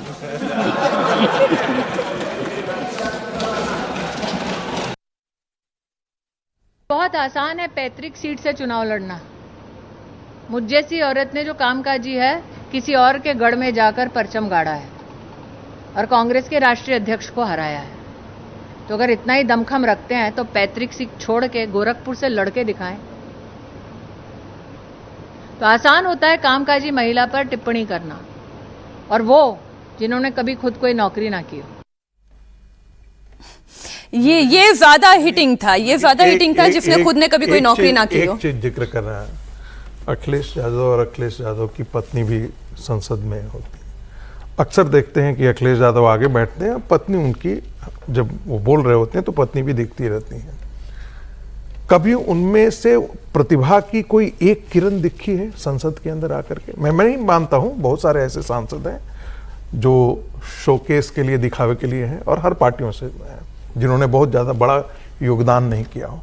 लेकिन स्मृति ईरानी के खिलाफ जब टिप्पणी कर रहे होते हैं अखिलेश यादव, तो जरा मुड़ करके अपनी पत्नी की तरफ भी देखते हैं कि कौन सा उनका इंटेलेक्चुअल कंट्रीब्यूशन। अरे वहां पर क्या है, शकल दिखाने के लिए थोड़े हम वहां पर जाते हैं, चुप्पी बैठ करके बांधने के लिए थोड़े जाते हैं। हम 10 सेकंड दूसरे महिला के खिलाफ क्यों तुलना में खड़ा करना? तुलना इसलिए कर रहे हैं कि व्यक्तिगत टिप्पणी, मैं बार बार फिर इसीलिए कह रहा हूं, व्यक्तिगत टिप्पणी करने से बचना चाहिए था। सास बहू का भी, हाँ उन्होंने काम किया है, पुरुष उन्होंने अपने लिए जमीन बनाई है। मैं कोई उनका बहुत ये नहीं कर रहा हूं। नहीं, वो देखिए, वो तो जनता जानती है कि भाई अमेठी जाकर चुनाव लड़ना, एक बार हारना और फिर वापस वहीं पर लड़ाई जीतना। डिंपल यादव का क्या कंट्रीब्यूशन है संसद में? इतने दिनों से जीत करके आ रही है, एक्सेप्ट कि अखिलेश यादव की पत्नी है। अब अखिलेश यादव की लड़ाई केवल स्मृति ईरानी से ही जंग की नहीं है। महिला आरक्षण पर अखिलेश यादव और सीएम योगी के बीच भी जमकर तकरार चल रही है। 3 दिन से दोनों के बीच जुबानी जंग चल रही है। लोकसभा में बिल गिरा तो योगी ने सभा पर सवाल उठाए। इसके बाद अखिलेश यादव ने योगी का पुराना वीडियो शेयर कर दिया। अब योगी ने अखिलेश समेत विपक्षी दलों पर करारा अटैक किया। योगी ने बिल गिरने की तुलना भरी सभा में द्रौपदी के चीरहरण से कर दी। जो दृश्य वास्तव में सदन के अंदर इंडी गठबंधन का रहा है, Congress, Samajwadi party, TMC, DMK का रहा है, यह पूरी तरीके से एक बार उस दृश्य की ओर ध्यान आकर्षित करता है जो भरी सभा में द्रौपदी का चीरहरण जैसा दृश्य था। किस प्रकार की टिप्पणी और गैर जिम्मेदाराना टिप्पणियां विपक्ष के द्वारा की गई और किस प्रकार का आचरण किया गया, यह किसी से छुपा हुआ नहीं है। महिला का मैं सम्मान करता हूं। वहीं अखिलेश यादव ने बीजेपी पर पलटवार किया। अखिलेश यादव ने बीजेपी की मंशा पर सवाल उठाया। उन्होंने कहा कि इस बिल में खोट है क्योंकि बीजेपी की नजर में सिर्फ वोट है। अब विजय जी, ये बयान जो है हम दर्शकों के सामने रखें, उससे पहले जल्दी से एक रिएक्शन ले लेते हैं। सवाल तो ये 2027 में महिला वोट किधर है? अब किसकी नजर कहां पर है, किस वोट को वो टारगेट कर रहा है, ये हम भी समझते हैं, लेकिन वो वोट बैंक है, वो वोट बैंक किसके साथ ज्यादा अभी तक एसोसिएट होता हुआ आया है? देखिए, देखें तो यदि राष्ट्रीय स्तर पर देखें तो प्रधानमंत्री जी के साथ सबसे ज़्यादा वोट महिलाओं का है और भारतीय जनता पार्टी के पास भी अभी सबसे बड़ा वोट है। लेकिन अभी ये हकीकत भी है, अभी जिसका हर्षी ने भी जिक्र किया, कि पिछले चुनाव में अखिलेश जी ने सबसे बड़ी पार्टी के तौर पर निकल कर आई है वहाँ पर, मैं अखिलेश जी ने जो स्मृति जी पर टिप्पणी की उससे किसी भी तरह से सहमत नहीं। हमने कल भी इस पर चर्चा की थी कि निजी टिप्पणी इस तरह से करना सास बहू को लेकर, और वो ठीक बात नहीं, उचित बात नहीं है। और स्मृति जी अपने साथ चैलेंज नहीं कर रही है अखिलेश जी को, वो तो योगी जी के साथ कर रही है। गोरखपुर को स्मृति जी का इलाका तो है नहीं, तो स्मृति जी और ये सब ऐसे चलता रहता है। इसको हम लोग बहुत सीरियसली लेते हैं कि स्मृति जी कह रही हैं तो वो भी कह सकते हैं कि कन्नौज आ जाएं कुछ लोग भारतीय जनता पार्टी के नेता। स्मृति जी की गोरखपुर सीट पर नजर हो कि मैं अगला चुनाव गोरखपुर से लड़ूं। हाँ तो नहीं, वो अलग इशू है कि अभी तो वो तो पार्टी तय करेगी। इस पे एक लाइन सर, ये तो सही है कि स्मृति जी कोई अपने घर में तो लड़ी नहीं, यूपी उनका कोई इलाका है नहीं, लेकिन वो तो अमेठी चली गई तो गोरखपुर भी जा सकती है। बिल्कुल ठीक, कोई भी कहीं जा सकता है, उसमें कोई नहीं है। अखिलेश जी ने भी बहुत अलग अलग जगह से चुनाव लड़े। इनके कहने का मतलब है मुख्यमंत्री पद की इच्छा तो नहीं है गोरखपुर जाने। सबसे सुरक्षित सीट है, इसलिए अमेठी का डर लगा है। किशन जी को सुरक्षित सीट है ना सर, सबसे सुरक्षित सीट है गोरखपुर आज की तारीख में। उभरती हुई महिला, ताकतवर महिला हर किसी की आंख में खटकती है और इसलिए उसके ऊपर व्यक्तिगत टिप्पणी करना सबसे आसान पुरुषों को लगता है, और अखिलेश यादव ने यह काम करके गलत तो किया है। बात मिडिल ईस्ट की जंग की करेंगे। इसे लेकर प्रधानमंत्री नरेंद्र मोदी ने एक बड़ा बयान दिया है। प्रधानमंत्री ने कहा कि भारत शांति के पक्ष में खड़ा है, वैश्विक तनाव के बीच भारत शांति का संदेश देता है। दक्षिण कोरिया के राष्ट्रपति के साथ वार्ता के बाद प्रधानमंत्री नरेंद्र मोदी ने कहा कि वैश्विक तनाव के बीच भारत शांति का संदेश देता है। वैश्विक तनाव के इस दौर में भारत और कोरिया मिलकर शांति और स्थिरता का संदेश देते हैं। वैश्विक तनाव के इस दौर में भारत और कोरिया मिलकर शांति और स्थिरता का संदेश देते हैं।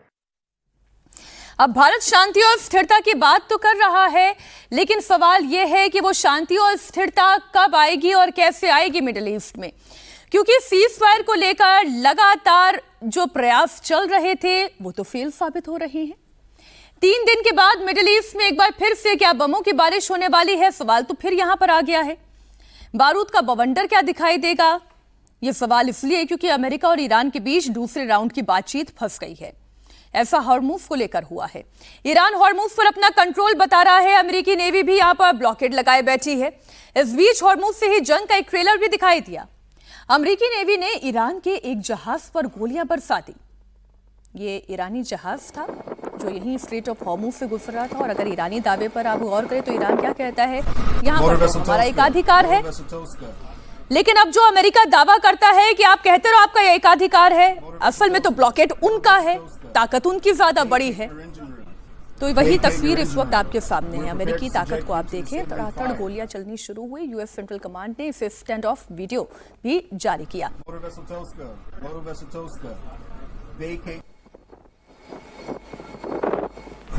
Motor vessel Tosca, vacate your engine room. Vacate your engine room. We're prepared to subject you to disabling fire. Motor vessel Tosca, vacate your engine room. Vacate your engine room. We're prepared to subject you to disabling fire.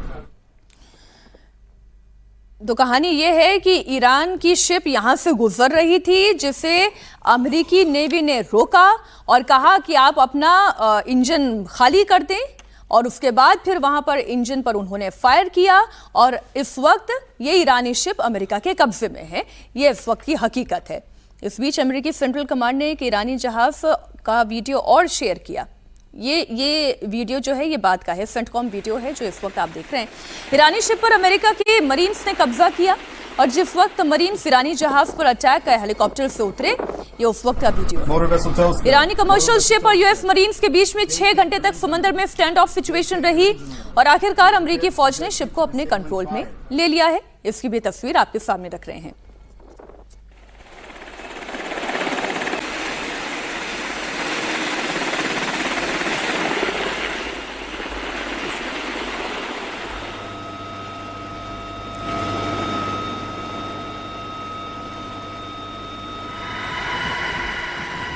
अब तस्वीर यह है कि एक तरफ जहां पर Iran और अमेरिका सीज फायर पर बात करना चाहता है या नहीं, पहला तो सवाल ही इस बात पर है। हर्षवर्धन जी, चर्चा को शुरू करते हैं, फिर डोनाल्ड ट्रंप का जो बयान है जो उन्होंने ट्रूथ सोशल मीडिया पर लिखा वो मैं दर्शकों के सामने रखूंगी।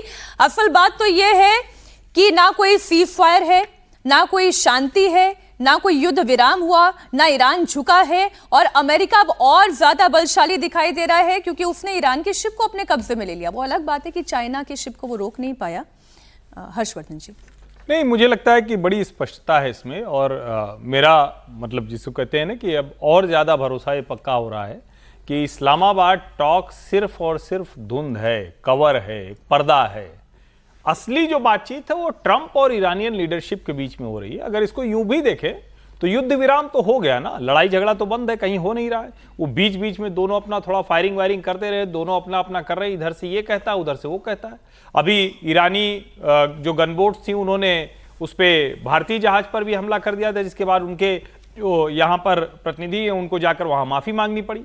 फिर अमेरिका ने ईरान का जहाज अपने कब्जे में ले लिया। तो ओवरऑल कहें तो ये जो लड़ाई चल रही है वो लड़ाई नहीं है, अब जिसको कहते हैं कि एक दूसरे को अपना माहौल बनाना, थोड़ा ऑरा क्रिएट करना है। मेरा ये मानना है कि वो टॉक्स जिस दिन अब होगी उस दिन वो बातचीत तय हो जाएगी कि दोनों अपना अपना ब्लॉकेड हटा लेंगे। यानी ये जो नेवी ब्लॉकेड है जिसको कौन सा यूएसएस शिप है जो अमेरिका का, वो हटा लेगा, और आईआरजीसी कहेगा कि अब पहले जैसी व्यवस्था हो गई। उसका रास्ता दोनों देश खोज रहे हैं, और मैं ये नहीं मानता हूं कि अब किसी तरह की कोई लड़ाई, कोई युद्ध होने जा रहा है, क्योंकि अब अगर कोई युद्ध होगा तो दोबारा वापस लौटने का रास्ता भी तो कुछ दिन लेकर निकलेगा। तो मुझे नहीं लगता कि उधर अमेरिका जाएगा, और ताकत तो अमेरिका की ही है, इसमें कहीं कोई संदेह नहीं कि बर्बाद ईरान हुआ है, ताकत अमेरिका की है। हां, अमेरिका की इतनी भी ताकत नहीं थी कि वो ईरान के अंदर घुसकर कुछ कर पाता, बस यहीं जाकर बातचीत रुकी। उसके अलावा कोई अगर ये कहे कि ईरान ने ये कर दिया, अमेरिका को झुका दिया, तो ये सिर्फ मतलब जिसको कहें कि अपने अपने तरीके से जिस पक्ष में आप खड़े हैं उसके लिहाज से बयानबाजी। ओवरऑल ये युद्ध समाप्त हो चुका है, युद्ध विराम हो चुका है। दुनिया के लिए अच्छी खबर कब आती है कि स्ट्रेट ऑफ हॉर्मुज पूरी तरह से खुल जाए, उसकी प्रतीक्षा है। ईरान शिप पर कब्जे के बाद डोनाल्ड ट्रंप ने एक बयान दिया। उन्होंने कहा कि ईरानी जहाज ओमान की खाड़ी में हमारी नाकाबंदी पार करने की कोशिश कर रहा था, और ईरानी शिप को हमारे क्रू ने चेतावनी दी। उस चेतावनी को ईरानी जो शिप पर सवार थे उन्होंने नजरअंदाज किया। हमारी नेवी ने मिसाइल मारकर ईरानी शिप के इंजन के रूम में छेद कर दिया, और मरीन्स ने जहाज को अपने कब्जे में ले लिया। अब जो ट्रंप लिख रहे हैं उसमें जो हाईलाइटेड पॉइंट है वो मैं एक बार आपके सामने पढ़ दूं। उन्होंने कहा, my representatives are going to Islamabad Pakistan. मेरे जो रिप्रेजेंटेटिव हैं उसमें आप स्टीव विटकॉफ, जेडी वेंस और जेरेड कुशनर, वो इस्लामाबाद जाने वाले हैं बातचीत के लिए। Iran recently announced that they were closing the strait which is strained. अब वो ईरान का हवाला देते हुए कहे, ईरान कह रहा था कि भाई हमने ये जो पूरा स्ट्रेट है उसको क्लोज कर रखा है, और मुझे ये बात हैरान करती है क्योंकि ऑलरेडी ब्लॉकेज तो हमारा है, और उस ब्लॉकेज को उन्होंने साबित भी कर दिया इन तस्वीरों के जरिए। वो ये कह रहे हैं कि we are offering a very fair and reasonable deal. मैं एक बहुत ही रीजनेबल डील जो है वो ईरान को दे रहा हूं, वो इसे मान ले, और मैं उम्मीद करता हूं कि वो इसे मान लेंगे, क्योंकि अगर वो नहीं मानते हैं तो फिर मैं उनके हर power plant, every single, the word is every single, मैं उनके हर एक पावर प्लांट, हर एक सिंगल ब्रिज को तबाह कर दूंगा। नो मोर मिस्टर नाइस गाय, नो मोर मिस्टर नाइस गाय। हालांकि ये नाइस कब थे मैं ये भी जानना चाहती हूँ, but no more mister nice guy. देखिए, आज शाम को जो है अमेरिका का जो प्रतिनिधिमंडल है जिसका आप जिक्र करें, वो शाम को इस्लामाबाद पहुंच जाएगा जी। इस्लामाबाद की बातचीत में कुछ रास्ता निकल जाएगा, ऐसा नहीं है कि आप सोचें कि अब कल सुबह जो है एक नई सुबह होगी, इतना नहीं है। लेकिन वो एक माहौल बनाने के लिए, प्लेटफॉर्म तैयार करने की एक एक्सरसाइज होगी। हालांकि उसमें ईरान ने पहले ही कह दिया कि वो लोग इसमें शामिल नहीं हो रहे। ईरान ने साफ कर दिया कि वो शामिल नहीं हो रहे। यहाँ जो अभी ईरानी शिप को उन्होंने कब्जे में किया, उसको शूट भी कर सकते थे, लेकिन उन्होंने शूट नहीं किया, एक कंट्रोल किया है बताने के लिए कि भाई। और अमेरिका ने ये तो साफ ही कर दिया, अभी तक तो हम पिछले 1.5 महीने से कह रहे थे स्ट्रेट ऑफ हॉर्मुज जो है वो ईरान के कब्जे में है, ईरान उस पर सारी दादागिरी कर रहा है।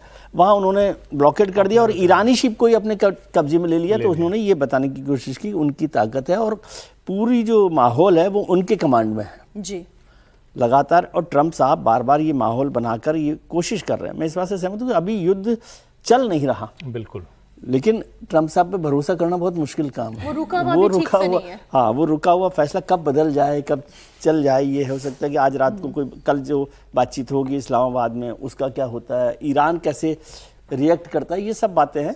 लेकिन फिर भी वो एक इंतजार कर रहे हैं कि ये युद्ध खत्म होकर सीज फायर पर कैसे काम आगे बढ़ा सकते हैं। उस एक्सरसाइज को लगातार कोशिश हो रही है। मुझे नहीं लग रहा कि अभी आप देखिए ना कोई ऐसा बड़ा हमला नहीं हुआ पिछले दिनों में। लेकिन वो जो बात कहते हैं ना, अब उनकी बातों में अगर वो खुद ही अमल कर लें तो फिर लगता है कि हाँ ये तो युद्ध फिर से वापस किक स्टार्ट हो जाएगा। वो कहे it's time for the Iran killing machine to end, वो ये भी बात कहते हैं। ऐसा बोलते हैं लेकिन कुछ कर नहीं रहे ना, अभी ऐसा करते रहते हैं। बोलना उनका ठीक है, कभी कभी बोलते हैं और फिर कर भी देते हैं, जैसे मादुरो को उठा लिया था। मादुरो तो नहीं है ना ये, मादुरो ये तो बात तो खैर इतने समय में ये तो बात खैर क्लियर हो चुकी है। लेकिन हॉर्मुज़ पर ईरान और अमेरिका दोनों की नाकेबंदी है, ये तो तय है। ईरानी सेना यहां से जहाजों को गुजरने नहीं दे रही है, जो हॉर्मुज़ पार कर रहा है उस पर फायरिंग कर रही है। मजबूरन जहाजों को वापस लौटना पड़ रहा है। उधर अमेरिका की नौसेना की ताकत भी दिखाई दे रही है। कल ही उसने ईरानी जहाज को टारगेट किया, फायरिंग कर कब्जा कर लिया। इससे ईरान भी भड़का हुआ है, उसने सेकेंड राउंड की बातचीत से इनकार कर दिया है। ईरान ने लेबनान में सीजफायर की शर्त पर हॉर्मुज़ खोला था। लेबनान और इजराइल के बीच 10 दिन के सीजफायर को लागू करने की भी बात हुई थी, लेकिन जब अमेरिकी नेवी ने हॉर्मुज़ को ब्लॉक कर दिया तो बात बिगड़ गई। अब सवाल ये है कि इस्लामाबाद में आज ही सोमवार के दिन ये कहा जा रहा था कि भाई अमेरिकी डेलीगेशन भी और ईरानी डेलीगेशन भी प्रोफेसर साहब चर्चा के लिए टेबल पर बैठेगा। अब सवाल ये है कि डोनाल्ड ट्रंप तो कह रहे हैं कि my representatives are going to Islamabad. क्या ईरानी रिप्रेजेंटेटिव आ रहे हैं? क्योंकि ईरान कह रहा है कि बात नहीं करेंगे। ईरान ने कहा है, ईरान की तरफ से स्टेटमेंट आया है, उन्होंने इससे मना किया है कि हम इस बात में शरीक नहीं हो रहे हैं, और उसके लिए उन्होंने अपने कारण गिनाए हैं। उन्होंने कहा है कि अमेरिका की जो डिमांड है वो बहुत ही एग्जैगरेटेड है, वो एक्सेप्टेबल नहीं हो सकता है। दूसरी बात उन्होंने कहा कि जो अमेरिकन प्रेसिडेंट है या अमेरिकी एडमिनिस्ट्रेशन, उन्होंने जिक्र किया है कि वो हमेशा शिफ्टिंग स्टैंड्स वो रख रहे हैं। कब वो बदल जाएं, आज कुछ कहें कल कुछ कहेंगे, तो ये एक दूसरा उन्होंने सवाल खड़ा किया है। तीसरी बात उन्होंने कहा कि वो सेल्फ कंट्राडिक्टरी भी बात है। अब वो सेल्फ कंट्राडिक्टरी को उन्होंने एक्सप्लेन नहीं किया है। इनकी तरफ से है कि यूरेनियम इनरिचमेंट जो है वो प्रतिबंधित नहीं है, बाधित नहीं होगा। उनकी तरफ से कहा जा रहा है कि हम सारा का सारा यूरेनियम लेकर के आएंगे। आपने ट्रंप को देखा बात करते हुए, उन्होंने कहा हम ईरान की सहायता से ही ईरान से सारे यूरेनियम इनरिच यूरेनियम वापस लाएंगे। अब ये बात यदि ईरान की जनता को सुनने में आया होगा या सुना होगा तो ईरान की जनता क्या सोच रही होगी? कहीं ना कहीं हमारे लीडरशिप ने अंडरहैंड डील कर लिया है और वो हार मान ली है। जो शर्तें अमेरिका ने थोपना चाहा था उसे हमारी लीडरशिप ने कहीं ना कहीं एक्सेप्ट कर ली है।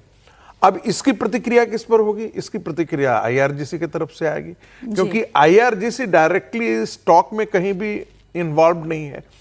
लेकिन आईआरजीसी के बारे में जितनी बातें की जा रही हैं, अब तक यही बातें की जा रही हैं कि आईआरजीसी का कमांड कंट्रोल सिस्टम अपनी दिशा में सोचता है, वहां की जो पॉलिटिकल लीडरशिप है वो अभी अलग दिशा में सोच रहा है। दोनों के बीच में सामंजस्य, समन्वय और तारतम्य नहीं बन पाया है। तो ऐसी स्थिति में क्या आने वाले दिनों में वाकई यदि कल जाकर के, आज जाकर के बातचीत नहीं हो रही, शुरू में कहा जा रहा था कि जेडी वेंस नहीं जा रहे हैं, ये और किसी ने नहीं कहा था, ये स्वयं ट्रंप ने कहा, और आज हम लोग खबर पढ़ रहे थे कि जेडी वेंस भी आ रहे हैं। एक्चुअली सीएनएन और जो विदेशी मीडिया वो ये रिपोर्ट करा कि जेडी वेंस जा रहे हैं। मैंने कहा ना कि ट्रंप ने स्वयं, हम लोगों ने यहीं पर कहानी कुर्सी में सुना था, जेडी वेंस नहीं जा रहे हैं, और जो विटकॉफ हैं और कुशनर वो दोनों जा रहे हैं। अच्छा, उन पर जो है ईरान को विश्वास नहीं है, इसलिए विश्वास नहीं है कि वो ज्यूज होने के कारण उन पर विश्वास नहीं है, तो वो हमेशा इजराइल के पक्ष को ज्यादा मजबूती से रखते हैं। आपने इजराइल की बात कर दी। इजराइल के लिए तो इस वक्त एक एक पल काटना दूभर हो रहा है। ना वो ईरान पर मिसाइल दाग सकता है, ना ही वो लेबनान पर हमला कर सकता है। दोनों जगहों पर ही इस वक्त सीजफायर लागू है, लेकिन इजराइल कह चुका है कि उसकी उंगलियां ट्रिगर पर हैं, किसी भी वक्त वो हमले के लिए तैयार है। इधर सीरिया और सऊदी अरब में भी इजरायली फाइटर जेट्स की तैनाती देखी गई है, जिससे ये कयास लगाए जा रहे हैं कि अगर सीजफायर आगे नहीं बढ़ा, कोई डील सील नहीं हुई, तो आईडीएफ फिर से विध्वंसकारी हमले शुरू कर देगा और लेबनान पर ज्यादा तेज हमले करेगा। प्रधानमंत्री नेतन्याहू का ताज़ा बयान भी सुनने लायक है। उन्होंने कहा कि हमारा मिशन अभी खत्म नहीं हुआ है, बस कुछ समय का पॉज है। We are at a time of great challenge and great consequence. we have been engaged with the United States in a battle against the great tyranny of Iran, which terrorizes the world, which seeks our destruction and seeks to bring down the United States, seeks to bring down Western civilization as we know it. We have achieved enormous things. It's not over yet, and any moment could bring us new developments. अब Israel के तो target clear हैं और अभी तक जो सबसे ज्यादा अचीव करने वाला कोई देश है तो वो शायद इजराइल ही है, बहुत सारे अंदरूनी नुकसानों के अलावा समीर जी, क्योंकि जो उनका टारगेट था, एक नया नक्शा उन्होंने जारी किया, उस नक्शे में उन्होंने अपनी इजराइल की सीमाएं बताई है, कैसे लेबनान में नदी रातनी रिवर तक जा रही है। देखिए, मुझे लगता है कि इजराइल ने बहुत स्मार्टली, चतुराई से अमेरिका को इस्तेमाल किया इस युद्ध में, अमेरिका को उकसाया, तैयार किया और अमेरिका से पूरा ईरान पर हमला करवाया, मिलकर अमेरिका के साथ हमला किया। बाद में वो लेबनान की तरफ शिफ्ट हो गया और अमेरिका इजराइल में उलझकर ईरान में उलझकर अमेरिका रह गया है। अब अमेरिका को समझ में नहीं आ रहा है कि यहाँ से कैसे निकला जाए, क्योंकि जो नाक, सम्मान की नाक तो अब अमेरिका की फंसी हुई है ना। जो अमेरिका चाहता था वो इजराइल में वो कुछ भी अचीव नहीं कर पाया है। और अब ट्रंप साहब को लग रहा है कि पहली वार्ता असफल होने के बाद वो लगातार जिस तरीके से भाषा ट्रुथ पर दे रहा है, जिस तरीके से ईरान को धमकी दे रहा है, और ईरान की हिम्मत देखिए कि इतना होने के बाद भी वो कह रहा है कि भाई हम वार्ता में शामिल नहीं होंगे, हम बातचीत नहीं करना चाहते, अगर आप युद्ध करना चाहते हो तो हम लड़ने के लिए तैयार है। तो अमेरिका वार्ता करना चाह रहा है और ईरान खत्म होने के बाद भी लड़ने के लिए तैयार है। तो जिस तरीके से ईरान तैयार है और अमेरिका पीछे हटने की स्थिति में आ गया है, आज जेनेवा में उपराष्ट्रपति पहुंच जाएंगे, ईरान ने अभी तक कहा हम भेजेंगे नहीं, संभावना इस बात की शायद ईरान अपना प्रतिनिधिमंडल फिर से भेजे। तो बातचीत के बाद जिस बात पर अमेरिका अड़ा हुआ है, क्या ईरान वो स्वीकार करेगा? पहली वार्ता 21 घंटे चली, उसके बाद जिसे ईरान ने स्वीकार नहीं किया और अभी भी वो स्वीकार करने को तैयारी स्पष्ट मना कर चुका है। तो ऐसी क्या बातचीत होगी कि जो ईरान स्वीकार कर लेगा और अमेरिका कहेगा ये हमारी जीत हो गई है। शहबाज तो थाली सजाकर बैठे हुए हैं ना, बिल्कुल। शहबाज दूसरे राउंड की वार्ता की तैयारी कर रहे हैं, वो ये वेट कर रहे हैं कि बस अब अमेरिकी डेलीगेशन पहुंचा और अब ईरानी डेलीगेशन पहुंचा। इस्लामाबाद में ज़बरदस्त सुरक्षा व्यवस्था है, दोनों देशों के प्रतिनिधिमंडल जिस होटल में रुकने वाले हैं वहां पर भी तैयारियां हो चुकी हैं, मेन्यू भी फाइनल हो चुका है, लेकिन ईरान ने वार्ता में ही शामिल होने से इनकार कर दिया। खबर ये आ रही है कि जेडी वेंस आज देर रात या कल सुबह इस्लामाबाद पहुंच तो सकते हैं, उनके साथ विटकॉफ और कुशनर भी होंगे, लेकिन दूसरे राउंड की बातचीत होगी या नहीं, इस पर सवालिया निशान है। ईरान की तरफ से यह कह दिया गया है कि जब तक अमेरिकी नौसेना हॉर्मुज में ब्लॉकेड रखेगी तब तक कोई वार्ता नहीं होगी, हम दूसरे राउंड के युद्ध के लिए भी तैयार हैं। दो रोज से रोज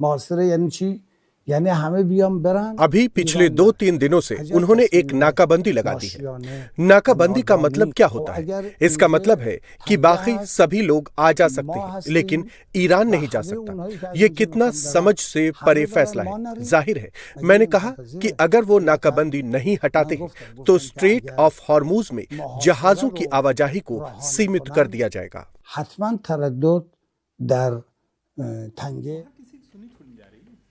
अब बात होगी तो कैसे होगी हर्षवर्धन जी? ऐसा तो है नहीं अमेरिकी डेलीगेशन खुद में बात करके चला जाएगा, और ईरान ये कह रहा है कि आपकी जो शर्तें हैं वो अव्यवहारिक हैं। नहीं, शर्तों के अव्यवहारिक होने से ज़्यादा मूल मुद्दा यही है कि दोनों अपनी अपनी डोमेस्टिक ऑडियंस को और साथ में इंटरनेशनल जो एक नैरेटिव होता है उसमें अपना वाला पक्ष मजबूत रखना चाहते हैं। अब चूंकि ट्रंप खुद इतने, जिसको कहें कि सुबह दोपहर शाम या सुबह दोपहर के बीच में भी 3 बार उनकी सुबह दोपहर शाम हो जाती है, तो ऐसी बयानबाजी के बीच में थोड़ी मुश्किल होती है।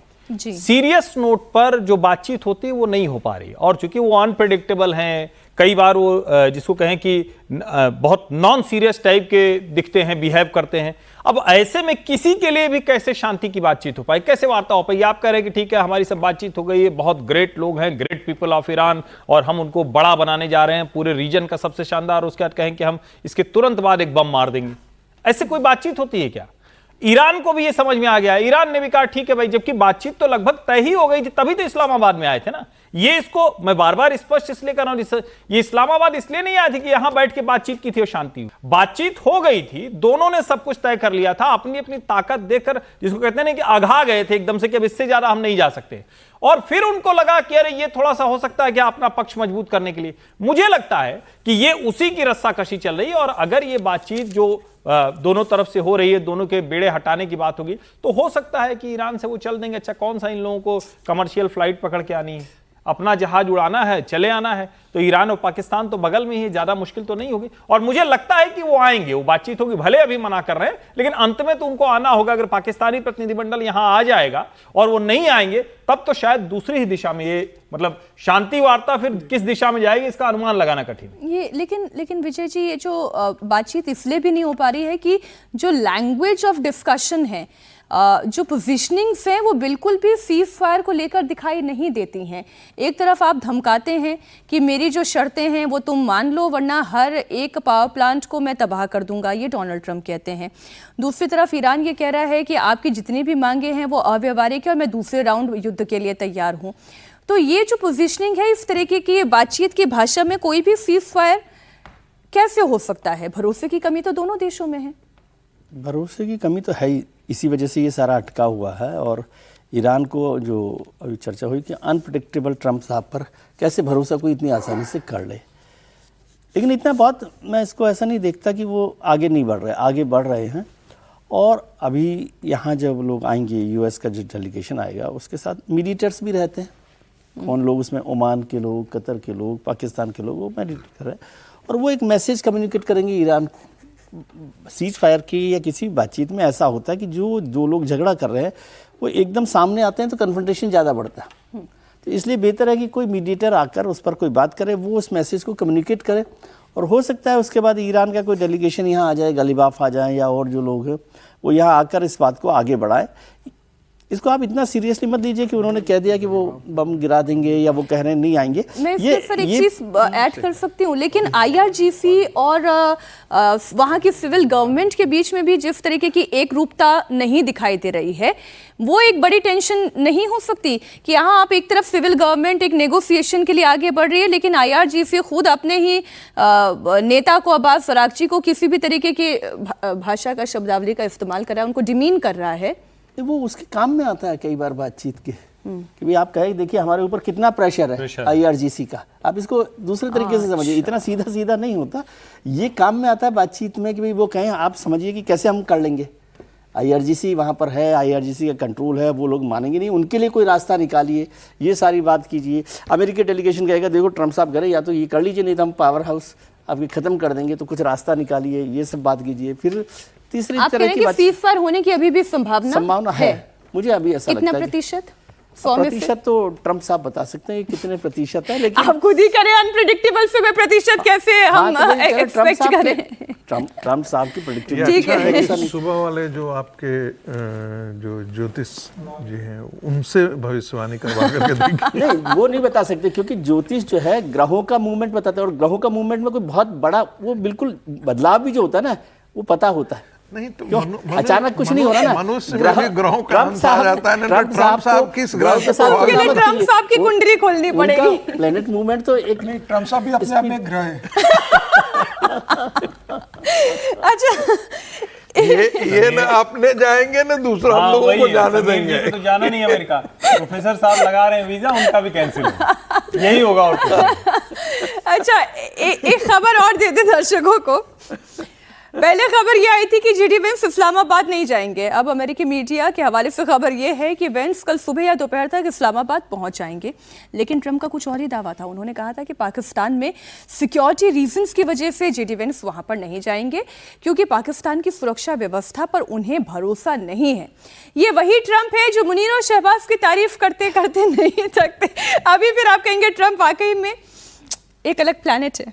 प्रोफेसर साहब, नहीं आप देखिए जरा सा, जहाँ वार्ता हो रही है उसके बाद ट्रंप और शहबाज तो कल हम लोगों ने वीडियो चलाया था कहानी कुर्सी के, जिसमें पाकिस्तानी ने कहा था, बड़ा अच्छा और शानदार व्याख्या थी कि ट्रंप को पहले मुनीर याद आते हैं, क्योंकि पता है कि वहां पर पाकिस्तान में प्रधानमंत्री पावरफुल नहीं है, जो कुछ भी है सब मुनीर साहब के हाथ में है।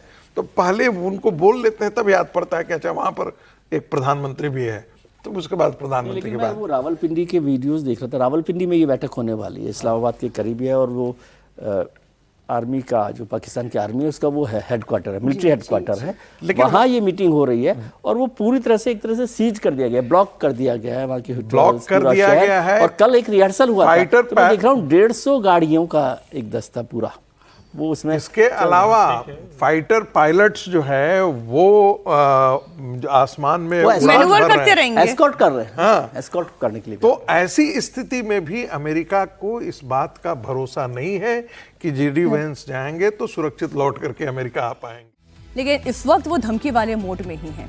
ट्रंप एक बार फिर कह रहे हैं कि ईरान को धमकी देते हुए उन्होंने कहा है कि अगर ईरान ने बात नहीं मानी, अगर रीजनेबल डील नहीं की तो हम उनके ऊपर बड़ा हमला कर देंगे। ट्रंप ने कहा कि वो ईरान के सभी पावर प्लांट और ब्रिज को तबाह कर देंगे। ट्रंप ने ऐलान किया कि आज अमेरिकी डेलीगेशन पाकिस्तान पहुंच जाएगा और ईरान के साथ दूसरे दौर की बातचीत भी होगी। अगर वाकई में ट्रंप के दावों में सच्चाई है कि अमेरिकी डेलीगेशन पहुंच रहा है और ईरान के डेलीगेशन के साथ उनकी बातचीत भी होगी, तो फिर बात कहीं वैसे ही ना अटक जाए जैसे पिछली बार 21 घंटे की बातचीत के बाद अटक गई थी। ईरान अगर उनकी शर्तों को मानता है तो ठीक, लेकिन अगर शर्त नहीं मानता है तो फिर अंजाम भुगतना पड़ेगा। ट्रंप ने यह भी कहा कि स्ट्रेट ऑफ हॉर्मुज बंद करके ईरान ने अच्छा काम नहीं किया। ईरान ने हॉर्मुज में जहाजों पर फायरिंग करके सीज फायर तोड़ा है। जो पोस्ट है वो भी हमने आपके सामने रख दी और इससे जुड़ी हुई 2 बातें। उन्होंने ईरान के जहाज पर तो हर्षवर्धन जी कब्जा जमा लिया, लेकिन उसी रूट से निकलने वाले चीन के जहाज को वो क्यों नहीं रोक पाए? अगर वाकई में इतनी ताकत है, वहां पर आपके बायलैटरल रिलेशनशिप आ जाते हैं। नहीं, मुझे लगता है बायलैटरल रिलेशनशिप से ज्यादा जब यूएस नेवी ने, यूएस सेंट्रल कमांड ने यह ऐलान किया था तो बड़ा क्लियर कट नेवी ब्लॉकेट था। ईरानियन पोर्ट से कोई जहाज ना आएगा ना जाएगा, ये उन्होंने कहा था। और वो जो चीन का जहाज गया वो ईरानियन पोर्ट से नहीं गया, ऐसा बताया गया। नंबर 1। नंबर 2, ये चीन और अमेरिका आमने सामने कभी कोई लड़ाई लड़ते हैं क्या? आज तक इतना ईरान को बर्बाद कर दिया, क्या चीन गया क्या लड़ने के लिए? वो तो चीन जाने वाले हैं। नहीं, हम ये कहते हैं कि अमेरिका देखो चीन का कुछ नहीं कर पाया। अमेरिका का चीन क्या कर पाया, इसको दूसरी तरह भी तो पलट के पूछना चाहिए ना। आज तक चीन अमेरिका का क्या कर पाया है, जरा बताइए। क्या अमेरिका के सामने वो खड़ा हो गया ईरान में जाकर? नहीं खड़ा हो। कह रहे हैं कि अच्छा वो कुछ दे दिया था, ड्रोन दे दिया था, मिसाइल दे दिया था। तो ऐसे लड़ाई तो हर कोई किसी के साथ खड़ा हुआ है, फिर उससे आगे आ जाए। आप ताइवान की विपक्षी नेता को भले बुला रहे हैं, लेकिन क्या अमेरिका जब वहां जाता है तो आप उसको रोक पाते हैं क्या? क्या अमेरिका और ताइवान की कोई डील रोक पाते हैं क्या? मुझे लगता है ये जो सुपर पावर्स अपने आप को कहती हैं, इनको भी पता है कि उनकी पावर की लिमिटेशन कहां है। यानी जो सुपर लगाते हैं ना, उस सुपर का उनको मतलब पता है और शायद इसीलिए वो सुपर पावर है कि वो लड़ते नहीं। लेकिन यहां क्या है कि यहां दूसरी तरह से हम पाकिस्तान से क्यों नहीं लड़े, हम चीन से क्यों नहीं लड़े, हम ईरान में चले क्यों नहीं गए, स्टेट ऑफ हॉर्मुज में भी लड़ने के लिए यहां तक पूछने वाले। तो ये दोनों का अंतर हमें समझना पड़ेगा। जो भी देश अपने हितों को, अपनी सॉवरेनिटी को रखते हुए और डिप्लोमेटिकली मूव करता है वो आगे बढ़ता है। अमेरिका और चाइना फिलहाल यही कर रहे हैं। स्टेट ऑफ हॉर्मुज आज नहीं तो कल खुलना ही है, वो दोनों अपनी लड़ाई थोड़ी ले लेंगे इसके लिए, ये भी तो समझिए जरा। बिल्कुल ठीक बात। 22 अप्रैल को युद्ध विराम की अवधि खत्म हो रही है, 50 घंटे से भी कम का समय बाकी है। लेकिन उससे पहले मिडिल ईस्ट में हलचल तेज से एक और तो दूसरी तरफ दूसरे राउंड की बातचीत के लिए भी तैयारी है। अमेरिका और ईरान की नेवी हॉर्मुज में भी आमने सामने है। इन सबके बीच ईरान ने अंडरग्राउंड मिसाइल सिटी का एक वीडियो जारी किया। इस वीडियो में हथियार का खतरनाक जखीरा दिखाया गया। वीडियो को पोस्ट करके यह दावा किया गया कि ईरान ने अपने मिसाइल और ड्रोन के प्रोडक्शन को तेजी से बढ़ा दिया है। साथ ही सीज फायर के दौरान ईरान अपने मिसाइल और ड्रोन लॉन्च प्लेटफॉर्म को तेजी से रिपेयर कर रहा है, रीस्टॉक कर रहा है। ये वीडियो उन दावों को भी चुनौती दे रहे हैं जिसमें यह कहा गया कि हमलों में ईरान की मिसाइल क्षमता कम कर दी गई है, उनका फायर पावर कम कर दिया गया है। तो अब डील अगर नहीं होती है, 50 घंटे से भी कम का समय बाकी है प्रोफेसर साहब, ऐसे में वो अपनी मिसाइल सिटी दिखा रहा है। सब लोग अपनी अपनी ताकत तो दिखाते ही हैं, वो ताकत का ही एक नमूना सामने रख रहा है, लेकिन वो तो दूसरे दौर के युद्ध के लिए भी उतने ही तैयार दिखाई दे रहे हैं। देखिए, अमेरिका ने जब ये कहा, अमेरिका जब ये कहता है कि हमने उनको फेयर डील दिया है और उस पर उनको समझौता कर लेनी चाहिए, तो ये बात तो एक तरफा हुई ना जी। इसमें बातचीत की तो कोई गुंजाइश ही नहीं है। हमने कुछ शर्तें रखी है, आप उसको मान लीजिए और नहीं मानेंगे तो हम युद्ध करेंगे। तो ये तो एक इसकी व्याख्या इस तरीके से की जा सकती है और मुझे लगता है कि यही व्याख्या ईरान ने किया है और इसके कारण ईरान वहां पर अभी जाने के लिए तैयार नहीं है। अभी वक्त है और जैसा कि अभी हमारे दो पैनलिस्ट लोगों ने यहाँ पर अभी बात किया, कहा कि हो सकता है कि रात आते आते उनके मन में, ईरान के मन में भी कहीं ना कहीं बात चल रही होगी अमेरिकन एडमिनिस्ट्रेशन के साथ, और मन फिरे और फिर वो वार्ता की टेबल पर आए। इन केस यदि ऐसा नहीं होता है तो ये तो अमेरिका के लिए बहुत बड़ा अपमान होगा। मुझे कोई ऐसा दृश्य नहीं दिखाई देता है जहां पर अमेरिका अपना रिप्रेजेंटेटिव भेजा हो, वार्ता करने के लिए गया हो। ये तो ऐसे लग रहा है ना कि हम झुक करके वार्ता करने के लिए हम जा रहे हैं और दूसरा पक्ष कहता है कि नहीं, हम तुम्हारी बातें नहीं मानेंगे, हम युद्ध लड़ने के लिए तैयार हैं। दूसरा जरा पर इसका पर्सपेक्टिव देख लीजिए, क्या अमेरिका पोजिशनिंग कर रहा है आने वाली लड़ाई के लिए, और ये बताना चाह रहा हो दुनिया को कि देखो मैं तो निगोशिएट करने के लिए एक तरफा भी पाकिस्तान जाने के लिए तैयार था। वार्ता की टेबल पर न आने का हट जो है वो ईरान का है।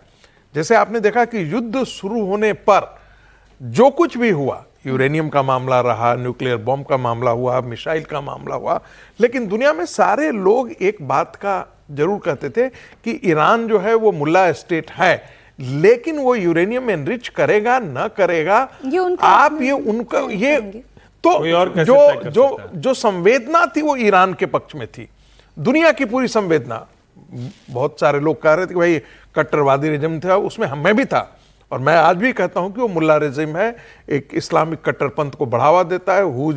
हुती, हमास, हिजबुल्लाह, ये सब को वो पाल पोस करके बड़ा करके वो नॉन स्टेट एक्टर की तरह दूसरे देशों में वो उसके खिलाफ काम कराता है, तो ये एक्सेप्टेबल नहीं है। लेकिन जब स्ट्रेट ऑफ हॉर्मुज को उसने बंद कर दिया तो पूरी दुनिया की संवेदनाएं उसके साथ चली गई।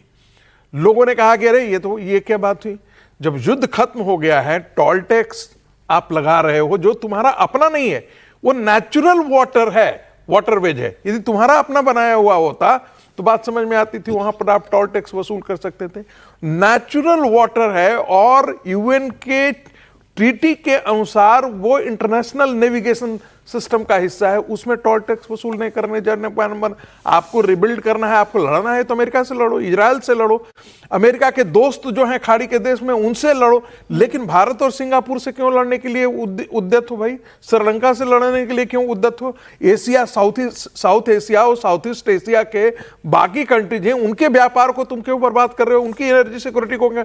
ऐसी स्थिति में जो दुनिया का मानस है वो ईरान के खिलाफ जाएगा यदि वो वार्ता की टेबल पर नहीं आया। मुझे लगता है कि अमेरिका इस दिशा में भी सोच रहा होगा कि यदि हम दोबारा युद्ध शुरू करते हैं तो दोष फिर देने के लिए हम पर नहीं होगा। कई बार ऐसा लगता है सर कि सिविल गवर्नमेंट जो है वो तो कुछ नेगोशिएशन चाहती है, वो शांति और स्थिरता चाहती है, लेकिन IRGC ये बात नहीं चाह रही है।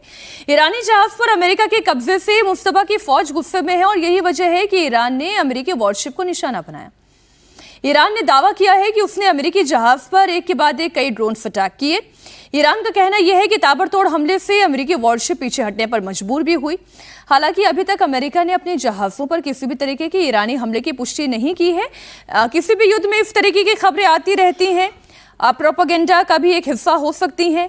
अब तबाही अगर हुई होती तो अमेरिका भी सामने क्यों रखता, लेकिन IRGC लग रहा है ये जंग खत्म नहीं होने देना चाहती है। समीर जी, नहीं, मुझे ऐसा नहीं लगता कि IRGC जंग को खत्म होने देना नहीं चाहता। IRGC यह नहीं चाहता कि जो ट्रम्प कह रहे हैं उनकी हर बात को मान लिया जाए, उनकी शर्त पे जंग खत्म, उनकी शर्तों पे सरेंडर करना वो नहीं चाहता। वो चाहता होगा कि शांति लौटे, लेकिन उनका भी तो एक स्वाभिमान है, आत्मसम्मान है, वो सब कुछ गिरवी रखकर। और जब शुरुआत में जब बातचीत पर जिस बात पर वो अमेरिका से तैयार नहीं थे वो बात नहीं मानी और इसी आधार पर अमेरिका और इजराइल ने हमला किया और ईरान को बर्बाद करता है। अब इतने बर्बाद होने के बाद अगर वो बातें मान लेंगे तो उन बातों को अगर मानना होता तो ईरान युद्ध के पहले ही मान लेता, तो युद्ध ही नहीं होता। अब ईरान कह रहा है कि स्टेज पर आके हम वो बात क्यों माने। और जिस तरीके से अमेरिका का डेलीगेशन अब पाकिस्तान पहुंच रहा है, ईरान का भी तक खबर है कि पहुंच ही रहा है। 99.9% मुझे लगता है कि ईरान का डेलीगेशन वहां पहुंचेगा। वो इतनी हिम्मत नहीं करेगा कि दुनिया में संदेश दे कि अमेरिका बातचीत के टेबल पर था और हम बातचीत के टेबल पर नहीं पहुंचे।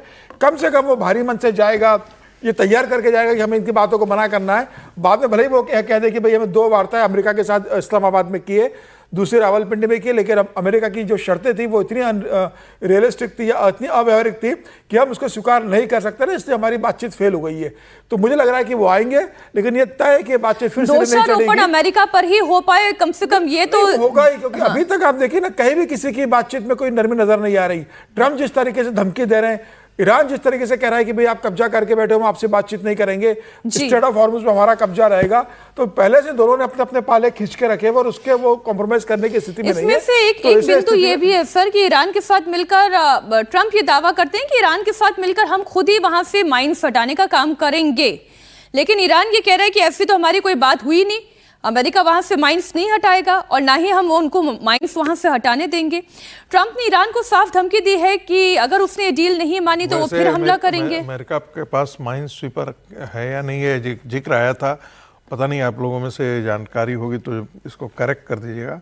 उनका एक बहुत पुराना एक माइन स्वीपर है जिसको उन्होंने आउटडेटेड घोषित कर दिया था, उसी को वो यूज करने की कोशिश कर रहे थे, जिस पर कि उसने रोक लगा दी और रोक लगाई। और इस पे मुझे याद है कि ब्रिटेन की सहायता वो लेना चाहते थे, लेकिन ब्रिटेन ने भेजा नहीं। ब्रिटेन ने भेजा, लेकिन सबसे जो जिसको कहें कि आगे बढ़कर जिसने ऑफर किया था वो जापान था। जापान ने कहा था कि अगर ये युद्ध विराम कर लें तो हम अपने माइन स्वीपर शिप को भेजेंगे और वहां जितनी भी बारूदी जो भी जहां जहां बिछा रखा है वो सब हम हटा देंगे। लेकिन ये कब होगा? ये तो तब होगा ना जब IRGC और यूएस ने भी, असली कल्प्रिट ये दोनों हैं भी, और ये दो के दोनों एक दूसरे से लड़ रहे हैं, दोनों के एक जगह बेड़ा, अपना अपना बैरियर हटा लो भाई, सब ठीक हो जाएगा। मैं कह रहा हूं थोड़ा सा अहंकार को किनारे रखने की जरूरत है और दुनिया के देशों को बातचीत करनी चाहिए कि अब आप दोनों हट जाइए, अपने आप चीजें ठीक हो जाएगी, आप अपने देश में काम करिए अपने। लेकिन मुश्किल वही है कि अभी भी जो ट्रंप की नजर है वो तेल और तेल के ऊपर लगने वाले टोल पर है। तो ये तेल और तेल का टोल, ये दोनों की निगाह वही है। हो सकता है कल को ये दोनों कोई फार्मूला लेकर आए कि भाई ये एक होगा जिसमें हम दोनों बंटवारा कर लेंगे, क्योंकि दोनों ही उस पर, एक को जरूरत है ईरान को अपने रिकंस्ट्रक्शन के लिए और अमेरिका को जरूरत है अपने आप को सुपर पावर बनाए रखने के लिए। मुझे हालांकि मुझे नहीं लगता है कि इंटरनेशनल वाटर पे टोल को, चाहे वो अमेरिका नहीं होना नहीं चाहिए किसी नहीं, लेकिन दुनिया इसको स्वीकार नहीं करेगी। दुनिया नहीं स्वीकार करेगी। आप सोचिए ना, 700 किलोमीटर की दूरी पर स्टेट ऑफ मलक्का है, स्वीकार कर रही है। दुनिया तो ये भी नहीं चाह रही है कि ये युद्ध हो, दुनिया ये तो नहीं चाह रही है, वो तो माइंड ऑफ राइट की तो हमेशा चर्चा होती है। की वजह से जॉर्जिया मेलोनी, एमेनुअल मैक्रोन, दूसरे नेता, कीर स्टारमर, सब लोग, और वो भारत के साथ भी एक बात कर चुके हैं। एक तो बड़ी मीटिंग हुई थी ना, ये हम लोग इस्लामाबाद टॉक्स की तो बात कर रहे हैं, लेकिन लगभग 60 देशों ने एक जो बातचीत की थी जिसमें हमारे विदेश सचिव शामिल हुए थे, वो भी एक बातचीत चल रही। वो वही कोशिश है कि भाई आप लोगों को जो करना है अब शांत होइए और दुनिया का ये रास्ता इसको खाली कीजिए। इस बीच एक और रूट है ना विजय जी, वो भी तो बंद करने की धमकी आ गई है ना, कि अभी तक तो स्टेट ऑफ हॉर्मुज कर रहे थे, अगर बाब अल मंदेब भी अगर बंद हो गया तो फिर आप क्या करोगे? वो तो वो बहुत वो तो ये कह रहा है सर, मैं एक बयान कह रही हूँ, लेकिन एक डर, एक आशंका तो हो ही सकती है ना कि वो कह रहे हैं, यमन कह रहा है कि फिर तो जिंद भी निकलना मुश्किल हो जाएगा। डेवलपमेंट देख रहा हूँ जो इसमें है कि जेडी वेंस रवाना हो गए हैं।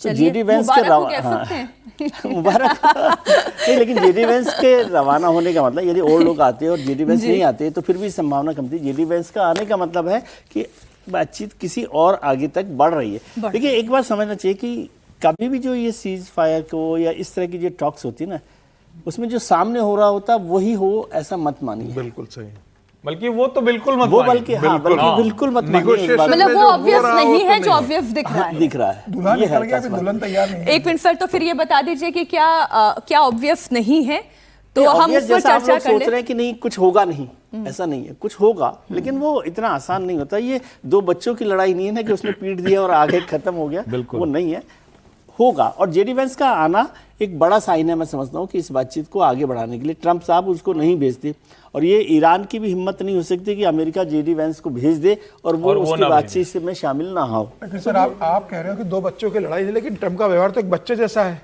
उनका बाल मन कब पलट जाए, वो किस बात पे अड़ जाए, आप क्या कह सकते हो? जिस तरीके से वो व्यवहार कर रहे हैं, एक अमेरिका का राष्ट्रपति इस तरीके से व्यवहार, वो है नहीं सुपर पावर आप हो तो सुपर पावर बड़प्पन तो आपको दिखाना चाहिए ना। इस मामले में बातचीत तक आप शांत रहिए, बातचीत नहीं हो आपको एक अपडेट जो अभी विजय जी ने दी, उकसाने का काम कर रहे हो। लेकिन जब आपने बालमन का, तो बालमन तो आप जानते हैं कि तो कभी भी खुश हो सकता है, कभी भी मान सकता है, खुश भी बालमन तो जैसे वो सर, नाराज होगा। बालमन बहुत भोला होता है और ट्रम्प बिल्कुल भी भोले नहीं है।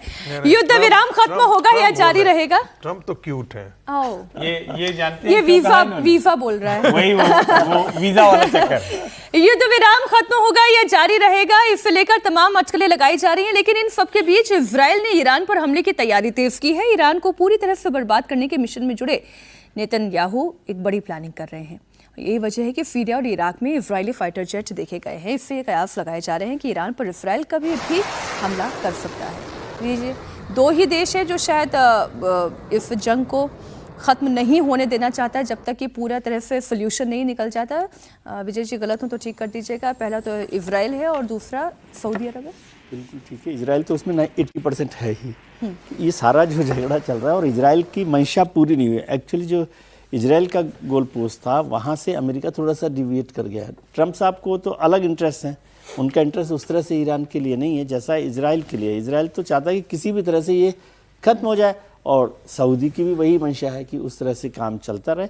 और इजराइल जब तक इसमें बहुत महत्वपूर्ण भूमिका में है तब तक ये थोड़ा सा मुश्किल चलता है, क्योंकि उनकी हर आखिरी कदम तक ये इच्छा होगी कि ये खत्म जब तक ना हो जाए ईरान तब तक कुछ ना हो। लेकिन ट्रम्प साहब ऐसा नहीं चाहते, ये आप मानकर चलिए। ट्रम्प साहब की इच्छा तेल पर तो है ही। ये बाबल मंडेप की तो चूंकि हमने खबर उठा ही ली, इस पर भी एक थोड़ी चर्चा का राउंड हो जाना चाहिए। प्रोफेसर साहब, यमन का की ये जो धमकी है, ये वो ऑब्वियस धमकी है जो आनी ही थी या ये कुछ अनऑब्वियस के पीछे ऑब्वियस मूव है? देखिए, वो उसके पीछे भी ईरान है, तो हमें ध्यान में रखना चाहिए कि हमास और हिजबुल्लाह के बाद ये जो हुतीज का जो है हुतीज है, और हुतीज का स्वभाव यदि आप देखिएगा तो समुद्री डाकू की तरह है। ऐसा नहीं कि आज वो कर रहे हैं, बहुत बार पहले भी अरब सागर में किया है। और इंटरनेशनल जो जहाज हैं उनको उनकी सुरक्षा के लिए इंडियन जो नेवी है अपना वॉरशिप भेजते रही है, और कई बार इनकी पिटाई भी अच्छी खासी हुतियों की किया है, इंडिया ने किया है। और वॉरशिप उनके जो कमर्शियल जो वेसल्स हैं उनको बाहर निकालने का काम किया है। ईरान में जो स्ट्रेट ऑफ हॉर्मुज बंद किया है और यमन के अंदर जिसकी संभावना है, उन दोनों में थोड़ा सा फर्क करना पड़ेगा। ईरान यहाँ पर स्वयं एज ए कंट्री इन्वॉल्व है। दूसरा, वहां पर यमन के अंदर जो हुती विद्रोही हैं वो इसको कंट्रोल कर रहे हैं, और वहां पर ये और ज्यादा खतरनाक ये हो जाता है, इसलिए हो जाता है क्योंकि उन पर कोई किसका कंट्रोल है? उस पर तो ईरान का कंट्रोल है, वो तो यमन का भी कंट्रोल उस पर नहीं है उस ढंग से जिस ढंग से होना चाहिए। तो उसमें एक नॉन स्टेट एक्टर्स खुले तौर पर कब बम चला दे, कब मिसाइल मार दे, उनके पास मिसाइल भी है, उनके पास ड्रोन्स भी हैं, सस्ते ड्रोन्स है, और एक वेसल्स को बर्बाद करने के लिए तो बहुत बड़े मिसाइल की आवश्यकता नहीं है। तो वो भी कर सकते हैं, डिस्टर्ब कर सकते हैं, लेकिन वहां पर कंट्रोल करना ज्यादा आसान होगा बनिस्बत की स्ट्रेट ऑफ हॉर्मुज में जो है वो IRGC कर रही है। समीर जी, आपकी क्या राय है? निश्चित रूप से हुती का डर इतना ज़्यादा अमेरिका को भी इस समय लग रहा है कि अमेरिका का जो सबसे बड़ा जंगी जहाज है जॉर्ज डब्ल्यू, वो ईरान साउथ अफ्रीका होते हुए 1.5 गुना लंबा रास्ता लेके वो पहुंच रहा है। उसकी हिम्मत नहीं हुई कि रेड सी से वो हुती के सामने से निकल जाए। उनको लगा कि हुती हमला करेगा हमारे ऊपर, तो 1.5 गुना लंबा रास्ता तय करके वो ईरान पहुंच रहा है। तो जब अमेरिका को हुती का इतना डर है तो दुनिया में तमाम लोगों को किस तरीके से वहां पर जब जहाज निकलते होंगे, तो मुझे लग रहा है कि ये स्थिति अभी फिलहाल बनी रहेगी। आज देखना होगा कि क्या ईरान तैयार होता है बातचीत में, नहीं उसके हिसाब से बहुत तय होगा। मुझे लगता है दूसरी वार्ता भी मुझे लगता है कि असफल होने वाली है, क्योंकि अमेरिका की जो मांगे वो किसी भी स्थिति में ईरान अब स्वीकार नहीं करेगा। अब देखते हैं क्या ट्रंप पीछे हटते हैं या ट्रंप और इजराइल मिलकर फिर ईरान पर हमला करते हैं। अब ये देखने वाली बात होगी कि अब ये यहाँ से लड़ाई कहाँ जाती है। ये हर्षवर्धन जी, कोई ट्रैप तो नहीं है? वो ट्रैप जो अभी ईरान के प्रॉक्सीज बिछाने की कोशिश कर नहीं, देखिए मुझे नहीं लगता है। मैं इसको एक जिसको कहते हैं ना कि ऐसे मौकों पर इस तरह की छिटपुट चीजें चलती रहती हैं, और हमें दो चीजों को अलग अलग करके देखना चाहिए। इजराइल लेबनान का संघर्ष, हिजबुल्लाह का संघर्ष अलग है। इजराइल हमास फिलिस्तीन वाला संघर्ष अलग है। हाउती ये दूसरे जो विद्रोही हैं इनका संघर्ष अलग है। समुद्री लुटेरे टाइप हैं, इनकी कोई ऐसी हैसियत नहीं। और आप ईरान और इजराइल अमेरिका की लड़ाई को एकदम अलग करके देखिए। अगर इसको जोड़ के देखेंगे तब तो छिटपुट कुछ भी चलता रहेगा, और ये कोई और मतलब कोई इनका स्ट्रक्चर थोड़ी ना है कि ऊपर एक कमांड बैठी हुई। ये तो कोई कल को हो गया, कल उनके पास पैसे खत्म, उनको कोई जहाज आता दिखा वो लूट लेंगे। तो इन दोनों का अंतर करके देखना चाहिए। मुझे नहीं लगता है कि इस सीरियस निगोशिएशंस के बीच में ईरान भी चाहेगा कि कहीं कोई ऐसी बात हो जाए और अमेरिका फिर से बम बरसाने लगे। इसको यूं भी तो समझिए जैसे ईरान कह रहा है कि हमारी जो अंडरग्राउंड मिसाइल फैक्ट्री वो फिर से तैयार हो गई है, ये जो इधर ताजा वाले बने हम नंबर लगा रहे हैं उसमें, तो अमेरिका के पास भी तो तैयार हो गई है ना। अमेरिका भी तो पिछले दिनों से वसूली कर रहा है, तेल पर उसको पैसे बहुत मिले हैं, उसकी भी बहुत सी चीजें ठीक हो गई। तो मुझे लगता है कि ये इसको इसी तरह से देखना चाहिए, ये छिटपुट घटनाएं होती ही रहेंगी जब तक वो बंद ना हो। ये जंग जो है हमारे दरवाजे तक आई है, इसलिए बतौर एक भारतीय हम तो यही कामना करेंगे जो बात प्रधानमंत्री नरेंद्र मोदी कह रहे थे, जहां से आज हमने अंतर्राष्ट्रीय खबरों की शुरुआत की कि भारत शांति के पक्ष में है और शांति तो केवल बातचीत के जरिए ही आ सकती है। अब देखना ये होगा कि ईरान और अमेरिका जब बातचीत के टेबल पर बैठते हैं तो सीज़फायर की कितनी शर्तों पर सहमति बन पाती है। कहानी कुर्सी की में बस इतना ही। बहुत शुक्रिया हर्षवर्धन जी, विजय जी, रागी जी और चौंगावकर जी, आपका भी।